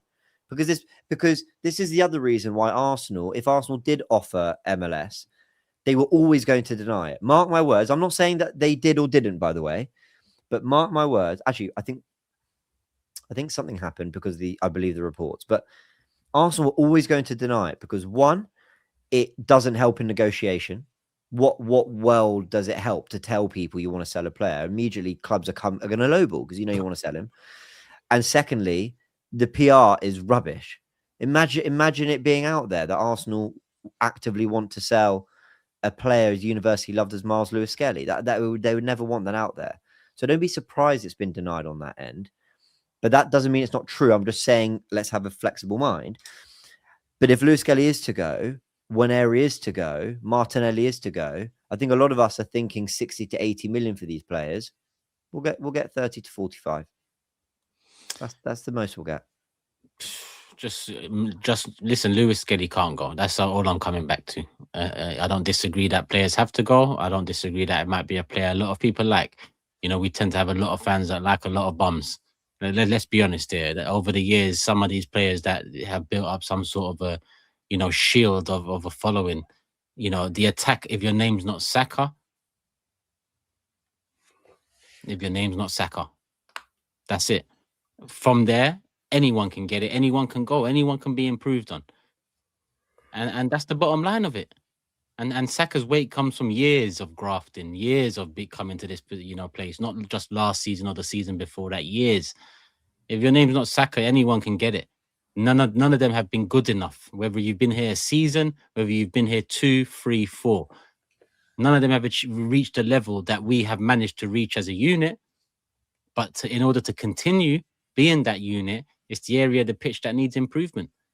So people need to put agendas to the side. I don't care, what you like about what player on the pitch. If your name's not Saka in that attack, you should be worried, and that's how it should be. The worry should improve some players, and the worry should be the end of some players. But Arsenal not doing what they should have done a long time ago, which is find the exits for a couple of players. Find the exits. Stop moving like we're some bougie club that sells well and all shit's dandy. We gave the big wages, so that is why we're not going to get 60-70 million for Martinelli. He's on near 200k a week. So what are we going to do? Continue paying him that for the last year he's got, or the last couple of years he's got with the option that we have? Or we're just going to, move on? He cost us 7 mil. So whatever we make on him anyway. Why are we going to go for pure value in Lewis Skelly or whatever this guy's saying? Get value just like Iwobi. Iwobi was not good enough. Lewis Skelly is good enough. Why put them together? It doesn't make sense. Well, I don't know what the hell happened to my internet, but carry on. Listen, I know you want to get through some super chats, Turkish, but maybe we just before we wrap up, just kind of finish on a bit of a positive, because there's work to be done and there's things that we've got, there's concerns we've got, but we've all agreed in the last few pods that we believe, starting from here on in, we are going into the Premier League season as the favourites to retain it, right? And we've got the Community Shield on the weekend, and we're not there as FA Cup winners. We're not there because City won the Cup and the League and we finished second. We're there because we are the Premier League champions. And that's something that I think we should take some pride in. I think we're doing another pod this week before. Sorry about that. You're right, mate. Are we doing another pod before the Community Shield, or is this the last one? You know what? I get this whole thing, Jordan. Don't get it twisted. You love a good, Braveheart speech, and no, I'm not giving no speeches. I'm just... No, but you've done it 1.5 times already, right? I get that, and it should be that. But at the same time, the club should be moving. Like, come on. Towards the end of last season, brother, I'm with you. Our eyes were bleeding at times watching some of the football we were playing. Our eyes were bleeding. We got over the line, but I can't forget that. So how are we gonna? I can't. It's not. Like, bro, I'm with you. My eyes about to bleed again from the start of the season this time. Turkish, tell me someone that you've heard complain more about the style of football than me. It's a fair point. So I'm with you. I'm with you. Yeah. And I think we've done 2 or 3 pods now where we've highlighted our concerns, the frustrations, the lack of activity, the lack of outgoings. I just think we can end up repeating ourselves. None of us are happy where we are right now, yet we still all think we're going to win the Premier League. So that in itself is a backhanded compliment. None of us are happy about where we are right now, but we still think we're going to win the Premier League. So does work need to be done? 100%. 100%. If this is the squad that we go into the new season with, I'll be concerned. But we've got to have faith that it won't be. I'm just saying, looking ahead to the Charity Shield or the Community Shield on the weekend, it's been a long time since we've been there as Premier League champions. And I'm going back to my earlier Braveheart speech. I think we can do that now with our chest out and be like, you know what? Let's throw our willy around a little bit and be like, yo, we're the team to beat. We are the Premier League champions. Now, how well we'll do, we'll discuss that every single week. But let's just take a second to just remind ourselves that we are the team that start the season as a team to beat. Listen, we might get beat. We might get beat. But right now, everyone's thinking Arsenal are Premier League champions. And as James said earlier on, there'll be some other Arsenal. I'm sure Saeed on his channels are complaining about lack of incomings. I'm sure Matisse is slightly thinking about we need a goalkeeper still. I'm sure all our rivals are not happy where they are. Then none of our rivals are thinking. We shouldn't have rivals. That's what I mean about this summer, though, Jordan. We should be gone. I agree. But the fact of the matter is, like, we've still got work to do to be gone. We can't listen. We've all said we think we're going to win the league, regardless. So yes, we can put that aside. But at the same time, we've all seen our club not go back to back, right? Me and Jordan more so. Why didn't we? We didn't build enough on it. What are we doing now? Not building. Yes, you can look around and seek solace in Saeed going mad or Matisse going mad or whatever, right? But that was us already. I've already been going mad on this internet 4 or 5 years ago, while some of them men were eating and smiling. So, like, I want to eat and smile. I don't want to sit here in 12 months. We've lost out on the league because one of these other teams have hit the ground running. We didn't do enough. But it's all right, Turkish. Only a year ago we won the league. Don't get onto the owners, Turkish. It's only a year ago we won. That's where it started before. I'm just saying that this summer so far, if we were to rate it, it wouldn't be. And Bruno's a top signing, by the way. This summer's been poor. I agree. Can I ask you guys a question? I don't know if you said it when I was having weird tech issues. My internet just died. What would you take fee-wise for Martinelli? I'll take 35, 40 mil at this stage, man. Whatever. I saw a lot of reaction online about this Martinelli bid, which I think was around 38 million, so 45 million euros, something like that. And loads of people were like, disgraceful offer, awful offer. You know, it's got to be 60 million. And I was like, guys, on what planet, in what world? Like, you're not unless Saudi came in for him, and then even then, you know, you'd struggle. Say that again, James. Sorry, I missed that last bit. In what world are we getting? Even some saying 50 in the comments, 50, 60 million. Guys, on what planet? And if we do, I will come back and apologize on this podcast. I promise. And I'll say fair play Arsenal. People need to understand, and I'm sorry, I'm being so condescending and patronizing. I don't mean to be, but the value of a player is not in how good they are compared to other players and their values. The value in the player is in their value to that club. Martinelli at the moment is a player that, according to Hand of Arsenal, is up for sale. That is more often than not in pre-season behind Solis in the pecking order, and we assume will be behind Solis when the season starts. That ascertains that he has very little value to Arsenal. If he has very little value to Arsenal, Arsenal can't demand mega high fees because, you know, the clubs are going to look at Arsenal and go, but you want to sell him. You want him off the books. So this is the range we're looking at. So is Pedro Neto at 70 million? Because that's what they're saying potentially to Man City, and we've been linked as well. Is Pedro Neto at 70 million twice the player Martinelli is? Absolutely not, is he? I'm not sure he's a better player. I don't think he's a better player. But Chelsea don't want to sell Neto. They're not actively looking to sell him. They signed him 2 years ago, and the manager might want to use him. So when City knock on Chelsea's door, Chelsea can go, hold on, we don't want to sell him. So 70 million, please. We paid 60 for him 2 years on. We want 70. The market's inflated, thanks to Chelsea. That's how it works.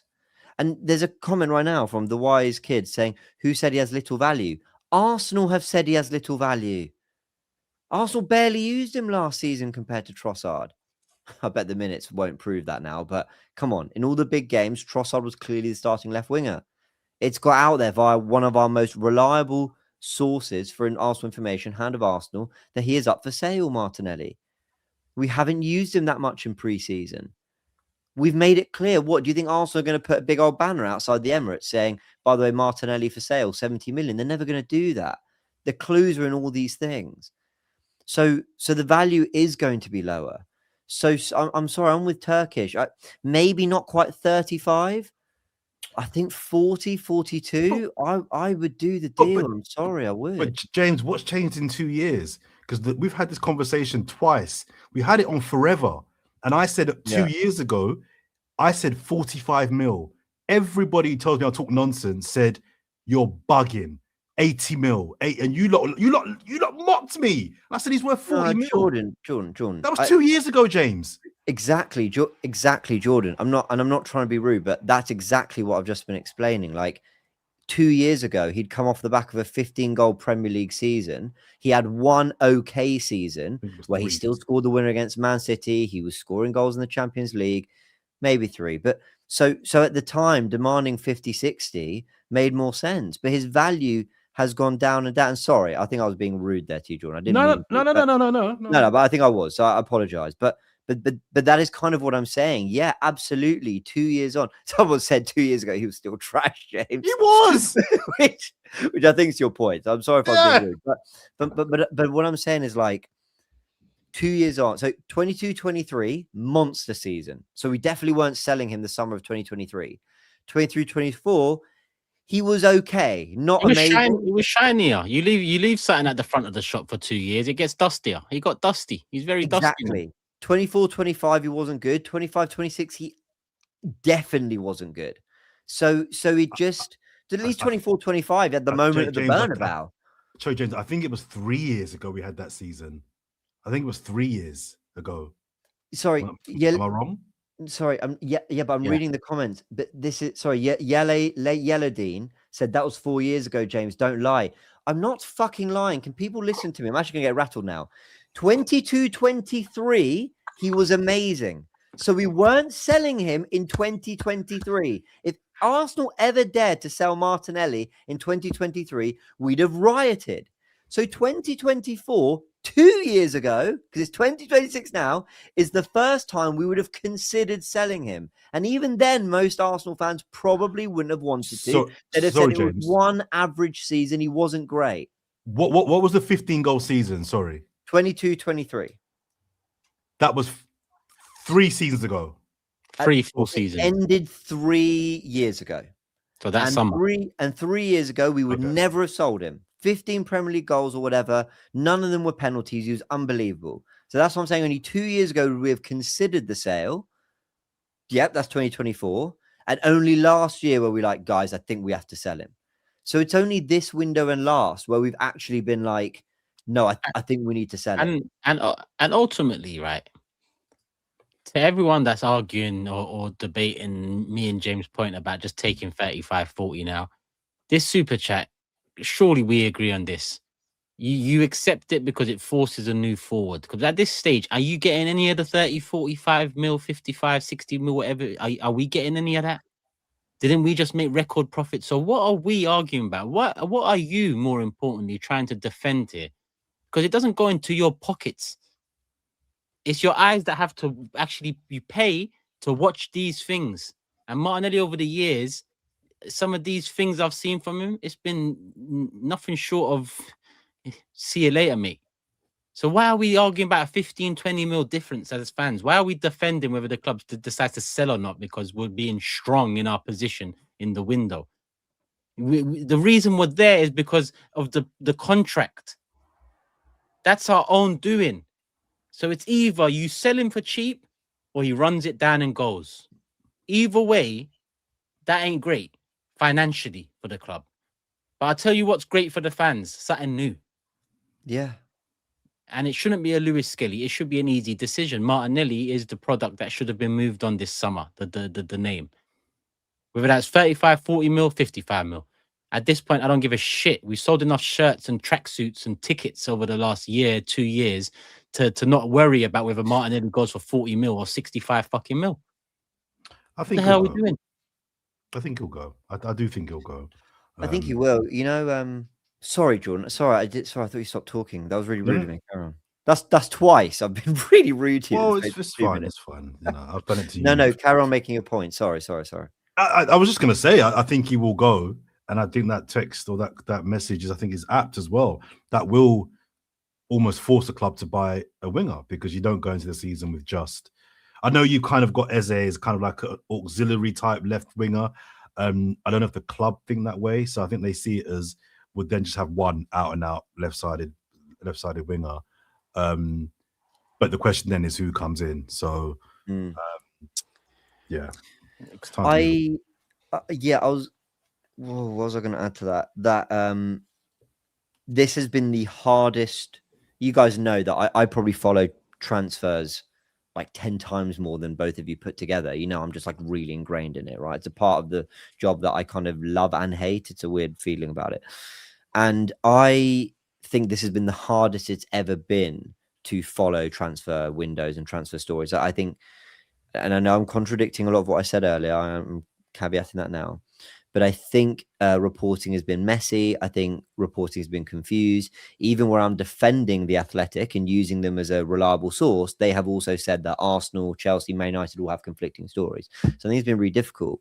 And one of the conflicting stories I find really difficult is, if we are to believe from multiple sources and reliable journalists that Arsenal offered Mars Lewis Skelly to United and Chelsea, then I don't know how I can believe the report that's also coming out that Martinelli, Arsenal don't want to sell him to a rival, basically, in the Premier League, because that's also a report. So in my head, I'm like, why would we be willing to sell Lewis Skelly to a rival, but not Martinelli, unless it's because we think other clubs in Europe can match the value of Martinelli, but clubs in Europe can't match the value of Lewis Skelly. The money's only in the Premier League for that kind of Arsenal, for that kind of money. So it is very, you know, I will admit to everything I've said that it is confusing to follow. I mean, it's reminding me a lot of transfer windows where we was either at the top of the game or in and around the conversation for at least Champions League football, where even, you know, the Ornstein used to get it wrong with Benzema and Higuain, for example. You know, but like I said, the one constant is that we've always messed about in the transfer, and that goes before Kroenke's too. It's just that my particular issue with the Kroenkes is they bought this institution as it was, that was kind of, you know, over the years built from the ground up. Yes, there was, you know, rich men involved, obviously, throughout it, but it was a oiled machine of a football club. They bought into that, what was already created. We went 15, 16, 17 years without a title. We finally got one.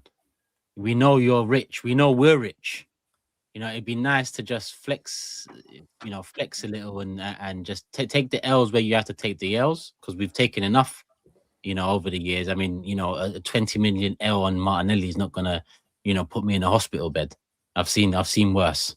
So just do something. That's you know, we're getting to that point. Do something. Someone's gonna say, "Would you take Rashford?" And I'm gonna flip. Don't ask me that. Obviously not. And hopefully the club don't do that at this point too. But one thing that baffles me is, again, that it looks like we're heating up or accelerating, let's call it, to Konsa, to a centre back. When it comes to a defender, we haven't touched on Konsa. When it comes to a defender, he jumps in the Porsche, whoever's dealing with the business, and he accelerates straight over there. Because why is it so mad for us to, when it's a centre back defender, we go in, we get out, we get our man, happy days, solid again. When it's an attacker, it's all the excuses in the world. Konsa, come on, man. You know, he lives in London. So what's that? I didn't know. Today, someone said to me he lives in London. But what did they say that for? What? They're trying to make a case that would be another reason why he'd be. See what? You see the bullshit. Sorry, is that your friend? No. I just read it. Read it online. Lives in London. Don't even tell me where you read that, man. I knew the way Turkish was going to react to that. I'm just saying. No, well, Jordan, to your point, I think he's quite close to a lot of the Arsenal boys. Apparently, he's an Arsenal fan. I think Lee Judges. I saw so. There's Matisse. Shout out Matisse. Matisse. I don't know if you've been tuning in this whole show. It might be our greatest of all time. Sorry, no. What was I going to say? I think Lee Judges said that when Arsenal beat, I'm sure I saw this. Can the chat confirm it? When Arsenal beat Villa, apparently Konsa came out the ground and was quite like praising of Arsenal. I'm pretty sure I saw that clip on YouTube, unless I like dreamt it and it's not real. I mean, I get Turkish frustrations. He lives in London. He's praising of Arsenal. Fucking hell. Buy him now. I'll get the shirt. I'm sold. Listen, I get the frustration because We need These attackers. judges ain't even here no more. His quotes are still haunting me. we need attackers. We just need attackers. I think we've deserved an attacker. We've waited a long time since we've had an attacker that really has turned us on in a positive way. But we also need defenders. No, I'm not trying to be turned on in the way you're trying to be turned on. I just want I mean turned on by the Arsenal. Do you know what I mean? Yeah, someone that can get me off my seat and enjoy my football. Because, boy, you lot anyway. But we need defenders too. That's just a reality. Yeah, I agree with Jordan. I've done a complete 180 on this. I think we do need Konsa, but it just doesn't change the need in attack. I'm not saying him. I'm just saying we need. I don't mind him, but I think a right back is. And how much are we going to spend on Konsa? I think it's going to be 50 million. Great. Let's sign 3 of them. Let's sign 3 50 million centre backs. But to your point, like record revenues and all that, I'm hoping I'm hoping we've got good money to spend. I think I keep saying it. It's a gut feeling, and I wish I was kind of more source in this. But I think Gabriel is going to need his minutes managed this season. I've said this before. Saliba's got injury problems. Timber and White do. Konsa can play right back, although, oh my word, I don't want to see him in the half space. So I do think Konsa is a necessary signing. I've actually changed my mind because I think both centre backs need help. But you got to get an attacker anyway. Like I see the Konsa one as okay, fine, cool. I have no positive or negative feelings towards it. You want to add another Premier League centre back who's good? He's not a bum. Someone in the comments saying, but he's not. He's a good Premier League centre. He's playing for a side that have got Champions League football 2 of the last 3 years. He's obviously a very good defender. So cool, get him. But it just doesn't. We need an attacker. If Arsenal behind the scenes weighing up, well, do we get Konsa or do we put the money towards an attacker? Then put the money towards an attacker. But I mean, arguably, you just get them all. Konsa and Grealish. The thing is, you'll come to learn that one always has an impact on the other for Arsenal. I know, and maybe that's where we need the standards to change a little bit, though. But I get you. Like we know the inevitability, don't we? But that's the position I've been taking with Miles that no one likes, which is we do know our football club, don't we? Like there's some bullshit with all the good. There's some bullshit somewhere. Like some bullshit for sure. Champions. Well, and exactly, and Jordan, and that's why I feel I feel guilty saying it. We're bloody Premier League champions. When do we, I suppose the question is, when do we ever just? This is to me and everyone. When do we ever just shut up and be happy? All jokes aside, we've won the title. If Arteta wants Konsa, give him Konsa. When does that become a factor in all this? Maybe never. I've been shutting up and being happy for quite a while. Fair enough. Oh yeah.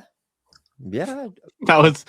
He's thinking happy. That's a stretch, but I'm thinking I want to get paid at the end of the month. What does it mean? Don't worry, man. No. It's listen. No one here has been ranting and raving, whatever the comments might say. I don't think it's that. I think it's more that like. Turkish, he did a little bit. Turkish ran did a little bit. It was a little rant. Now people mistake my passion for ranting, but maybe passion is ranting. It's me too, man. I got a lot of heat for my reaction to Rodgers not getting him, which a week later aged poorly because we were going for Vinny, and then two weeks after that aged well because that seemed to be the only attacker we could reasonably get, even if we had to overpay. Now Barcola looks even more than that, and Arteta wanted Rodgers. That's not good. So, we would love a Rodgers now. If someone said to you right now, the window ends with Rodgers and Konsa and no more work, we probably would have gone, all right, not perfect, but Bruno, Rodgers, Konsa, it's all right. It's not bad. It's not a bad window, Turkish. It's not a great window. It's not a bad window.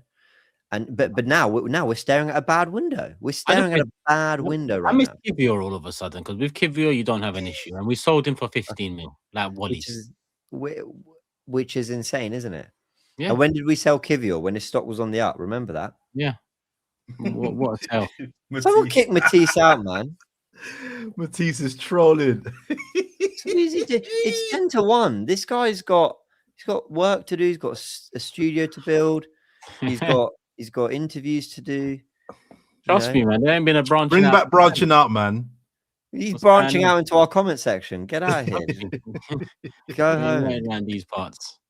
Shame. I got 29 super chats. We're going to end the super chats there, people. No more super chats because we have to get through these ones. So the next 29 I've got in the back pocket. So let's get through them. We're a mix of super chats and members, actually. So This has been an all-timer show, by the way. Sorry. Why not, man? Start as you mean to go on. Big Up Raven says the reason we're going for a centre back instead of a right back is because I think Arteta thinks it's too big of a risk. When with the right back, you have to worry about linking up with your centre back and right winger. The centre back, you just have to develop a partnership with Big Gabby. But that depends on whether James is right in the whole Gabby assessment and whether he needs some rest and rotation too. That's not true as well. Sorry, that super chat's not true. But anyway, yeah. And yeah. Big up Lee, big up Turkish James, and who's that guy with no dreads and looks like an Arsenal top on? It sure is. Can't be Jordan. Smash the likes, people. Love for the love. He ain't out, my bro. He's not outside. He's inside with the. I'm inside. You know the rules. So he's not childish. Yeah. Before you get banned. He only wears it when he's looking in the mirror. You know, he sort of puts it on. And, you know, I get it. Big up Ahmed. In my opinion, our attacking issue is a lot to do with the quality and execution. Our attackers are constantly put in dangerous positions and don't punish the opponent. We are not in dangerous positions enough, but there's also truth that they are not clinical enough. You know. Yeah, it's all true. I agree. Yeah. We don't create enough chances. We're not clinical with the ones we got. Agree. On the MLS saga, I'm likely wrong, but I always felt like the noise around him started after he celebrated the goal against City. Certain outlets seem to want to ruffle feathers, hoping he leaves. Fuck the news. Fuck the media. Not YouTube, though. Got more. Oh, yeah, shit. Don't show them this part, man. We're live. I can't even edit it out. I've got a few deals. I might need to fucking check it. Yeah. we can't even delete the Grealish bit. No, but that was fucking. We leave that in there. That's an all time. I might clip that. That might be the first clip on the Clips channel. Yeah, no. Do you know what? This pod. Yeah, let me get in touch. This pod has had 3 clippable moments. We've got a few. Mikel Arteta's demeanor comment when asked about the window was worrying. This one's from Chris. They need to get him attackers. I don't know how more obvious he needs to say it without saying it. Well, he's got a year left on his contract, you know, so it's something that, you know, would like to get sorted pretty much. Well, I'd say yesterday, if we're talking about the board as fans, you know, pretty soon. But who knows? I once said, is this contract extension linked to if he gets the players he wants in the summer? That was a couple of years ago. He signed it in the season, a couple of months in. So I think there's still a few months before we need to talk about any potential waiting by Mikel Arteta to see what happens. Lee says, and to continue on from earlier, they were saying he needs to force Arteta for more time or leave Arsenal or his England spot is gone, as if this was his last chance. Yeah, that England stuff was nonsense. Yeah, I know Tuchel did drop him out at the end of the day, but Tuchel was silly for that too, if I'm honest with you. Kusta says, should we get Njai? Would he raise the bar? He can play anywhere up top, or should we hijack Barcola? James already said he'd take him. I said probably been the ideal replacement for Trossard for me. But if I'm looking at these two profiles, Barcola would be the one if you had to offer me what I want. If I'm honest, I like. Sorry. I just said I like Njai. I do like him a lot. If it's 110 for Barcola, I'd do it. If it's 120 for Barcola, I'd do Njai. Which, who cares? Not my money, but I think that's probably sensible. Mohammed says, we genuinely need a striker. If we sign one, I'll be okay with Solid on the left wing. Our current strikers lack that killer instinct, and it will cost us. You can add again to that, if we're being honest here. But we move. Big up Mo. Richard says, Jordan getting a play-by-play cooking after every point he makes. You're still my GOAT, though. Big up Jordan. Jordan's the GOAT. See me? I'm Mars Lewis Skelly. See? Yeah? For the caption, man. I ain't going nowhere. Oh, hell no. Yes, yeah. I ain't leaving loose cannons. You thought you'd seen the last of me? God, I even forgot that moment was in this pod. I need to watch this whole pod back. Yeah. This is what we've had Grealish, We've had Salmon. We've had the captions. Hell no. We've had a few. We've had some unreal moments this pod. Out on audio platforms tomorrow morning, people. John says, seeing as Jordan didn't see the game, can he tell us if he's tried the Nespresso machines Clooney does the advertising? Any good? What did he think of Ocean's 12? Also, he doesn't live in Como. Okay. No way. After all that. No way. No way. I didn't Whose even house check. did you see? Hang on. Does Clooney live in Como? Oh, he does. He does. He owns a famous up. estate. He does. It's come up. He I thought he does. got one of those dodgy Italian guys, you know, come do this excursion, and you're just showing him, like, that's George Clooney's house. And Nah, Yeah. it's well known. He lives there. well known to a fan, maybe. I don't give a. What do you mean? Well known? Why would someone know One of the well? biggest movie stars in the world lives in Europe. That's quite a big deal. Oh, are we living in '96? ER's finished, bro. What do you mean one of the biggest stars, bro? Ocean 13 was like 15 years ago. ER. ER, wasn't he in That's ER? 94. Huh? James don't even know what ER is. That's how Yeah, old. I know what ER is. My mum would Okay. chuck on a bit of ER. Thank you very much. I was more of a Grey's Anatomy guy. That was around the same time. Well, actually, that was later on. A couple years I later. need some sleep. PH and man really said ER. Big up John. Let me see what the next one is. Big up Joe. Why does James never discuss a potential sale of Havertz, but would happily consider Gyökeres being sold? Don't underestimate the goals Gyökeres scored. Yeah.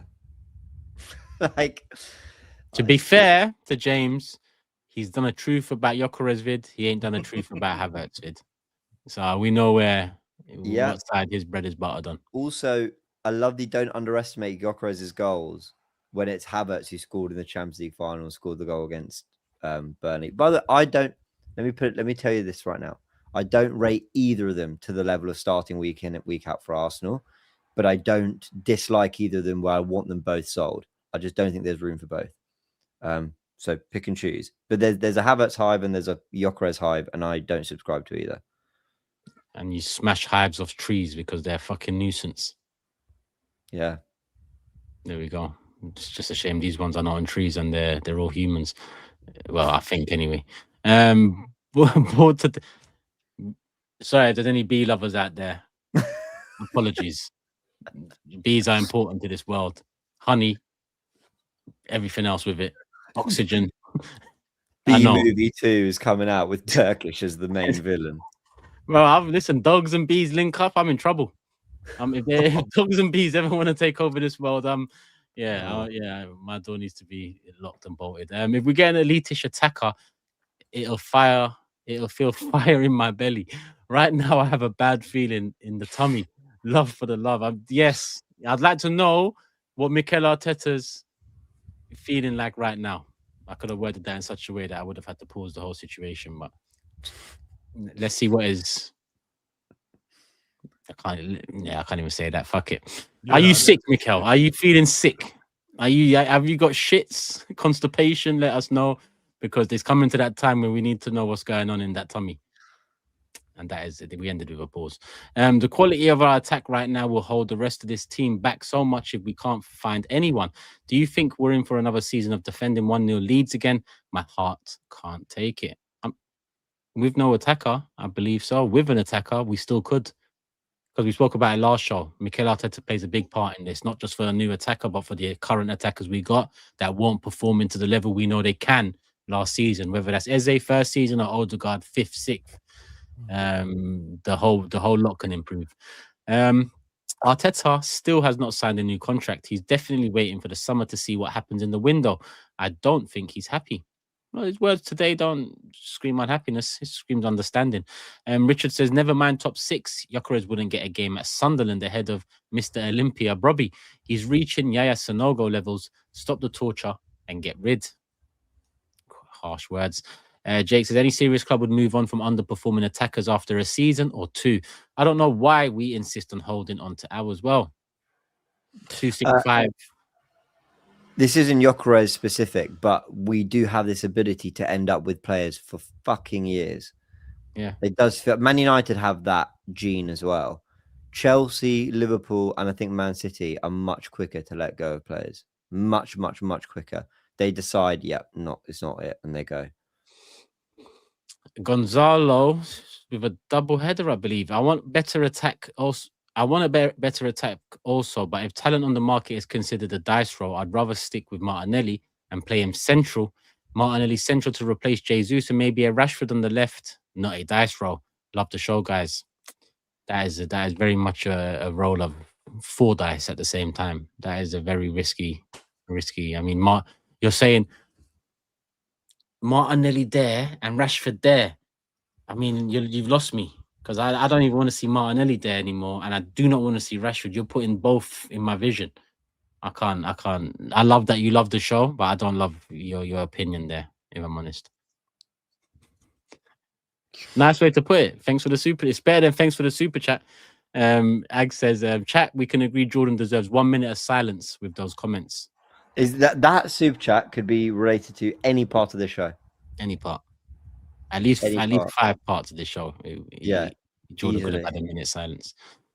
Wonderboy Enlightened says, and Ranieri and Skelly could be the duo who give that creative spark. Forget Odegaard. Imagine Rice, Eze, and Ranieri, and Rice in the same midfield. I think what you're saying, I agree with, but Lewis Skelly's already shown he can be a spark, and that's what I'm kind of thinking should be the case again to start this season. Ranieri, we're still yet to see where he lands in the plans, if I'm being honest. He might be that player.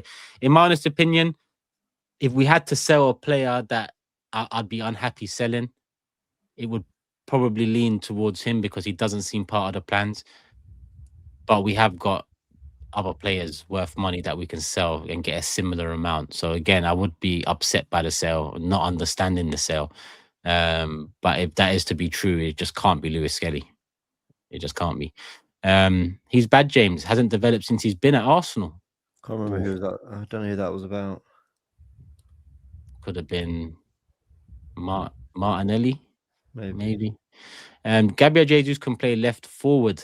My take: get rid of Martinelli, Gyökeres, and Kai, and get Alvarez and Marino as our strikers. Get Gibbs White and Jai Yildiz, one of the 3, and Konsa. We're good. You've already gone into territory that's not going to happen in the next couple of weeks. This is Arsenal, man. If Arteta explained what's going on and why, we'd probably get it. We guess how they're making decisions behind the scenes. We might be wrong. Imagine he joined a fan podcast monthly to explain to fans. Be a great idea. He's welcome, man. We've had a 4th slot open for a little while. So I'm sure he's desperate to join us. On Mikel. I think there's a wider point here about clubs need to learn to be more transparent. I really believe this. I think, you had the whole owner come out and recently explain what was going on with their transfer news, which I was like, okay, that might be a step too far. But of course we sit here guessing and arguing amongst each other and interpreting things wrong because we're feeding off scraps and we want to know what our football club is doing. It matters. People go, oh, it's just the transfer window. It matters. That's why we get so passionate about it. It has an impact on what the club can do. We're spending big money as fans. We expect our clubs to do the same to keep pushing. So I definitely think there needs to be a world of a bit more transparency. I just don't know how you get that right whilst honouring the way the transfer window works and the things you do need to keep behind the scenes. Big up Seek. I got 7 more in the back pocket. Let's go with Jordan's one. Jordan says Jordan hasn't seen a lick of today's game and came on here ready to suggest Jack Grealish as a sleeper pick. Can you imagine? It's just audacious. Both moves at the same in the same show. Okay.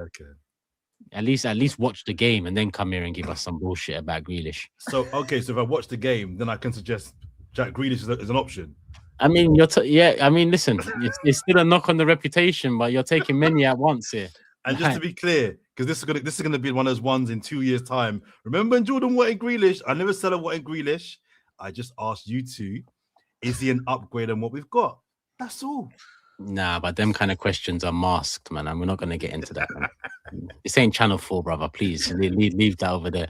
The way I did not expect Jack Grealish to come out your mouth. Yeah, I thought Rashford was coming, but yeah, he actually went 4 steps further and said, "Fuck it, Let's go with Jack. Ola says we have 3 top-class midfielders, all in their late 20s. There's no way you sell Lewis Skelly, who has age on his side, then in 2 years have to spend 100 M's on a replacement.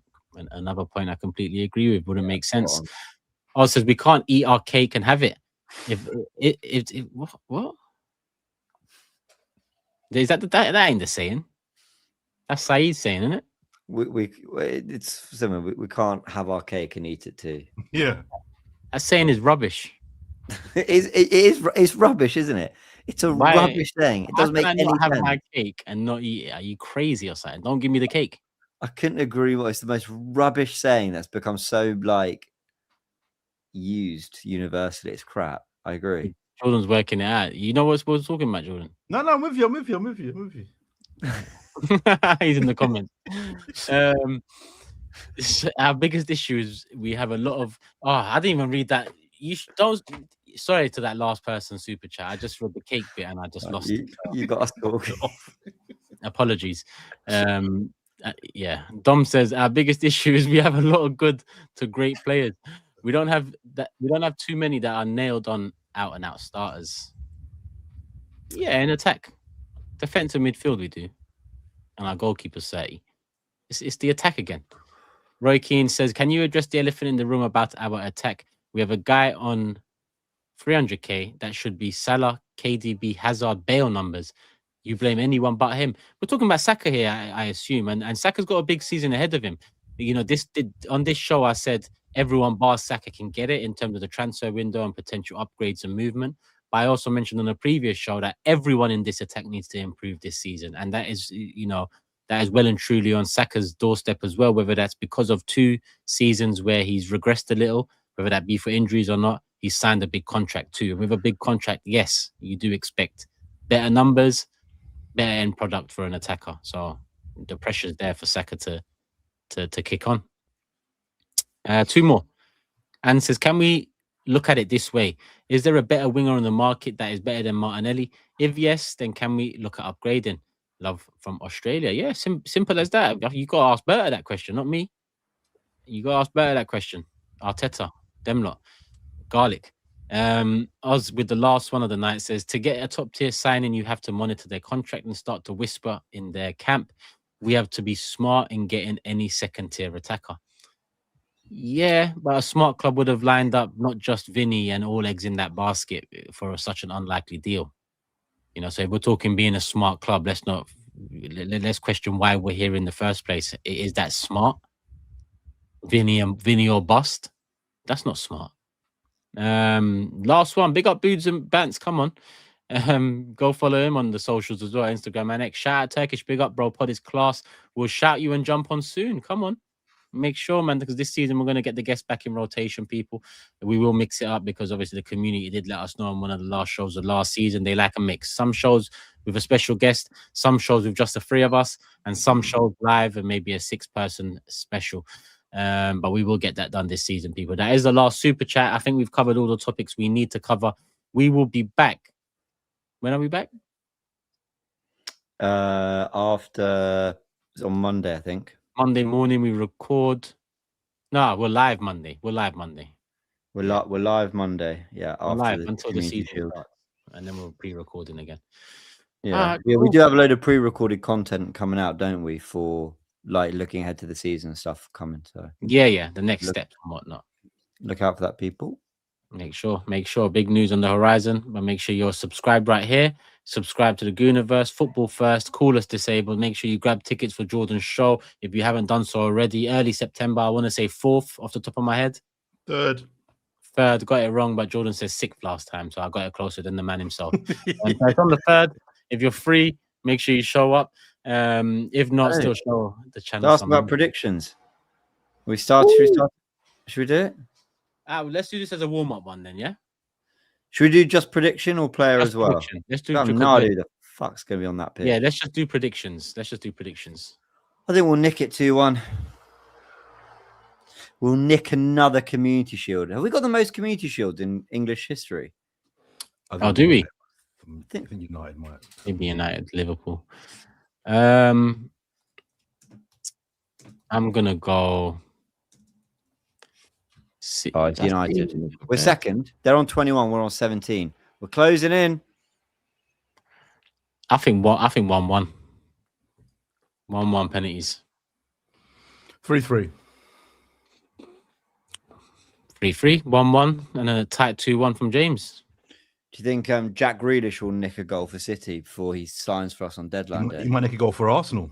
Oh, shit. Listen, if he comes straight from the pub, he might. The way he's been moving, I don't want no part of that. It would be funny though, after this whole podcast, if by the next podcast we've signed some superstar winger from PSG. Just saying, all this kind of doom and gloom and frustration, it can be quickly flipped. Yeah, 100%, 100%. And I will be smiling in the thumbnail and smiling on the video, happy as Larry. But for now, what the hell are we doing? What the hell are you doing, people? Make sure you show the video some love, like, cap, subscribe, and big up Proton VPN. Protect yourselves, people. Over 15,000 servers available in over 115 countries. Data, privacy, security, Netflix, Amazon, Disney. It helps you all, people. I'm not going to explain how because Google is your friend, but what I can do is explain how you get it. You get it by scanning that QR code right there. There's a link in the description too. They follow the link better. So if you can click, make sure you click. But if you can't, if your hands are tired, then go scan the QR code, people. Proton VPN, that is the VPN. Love for the love. We're out. Peace.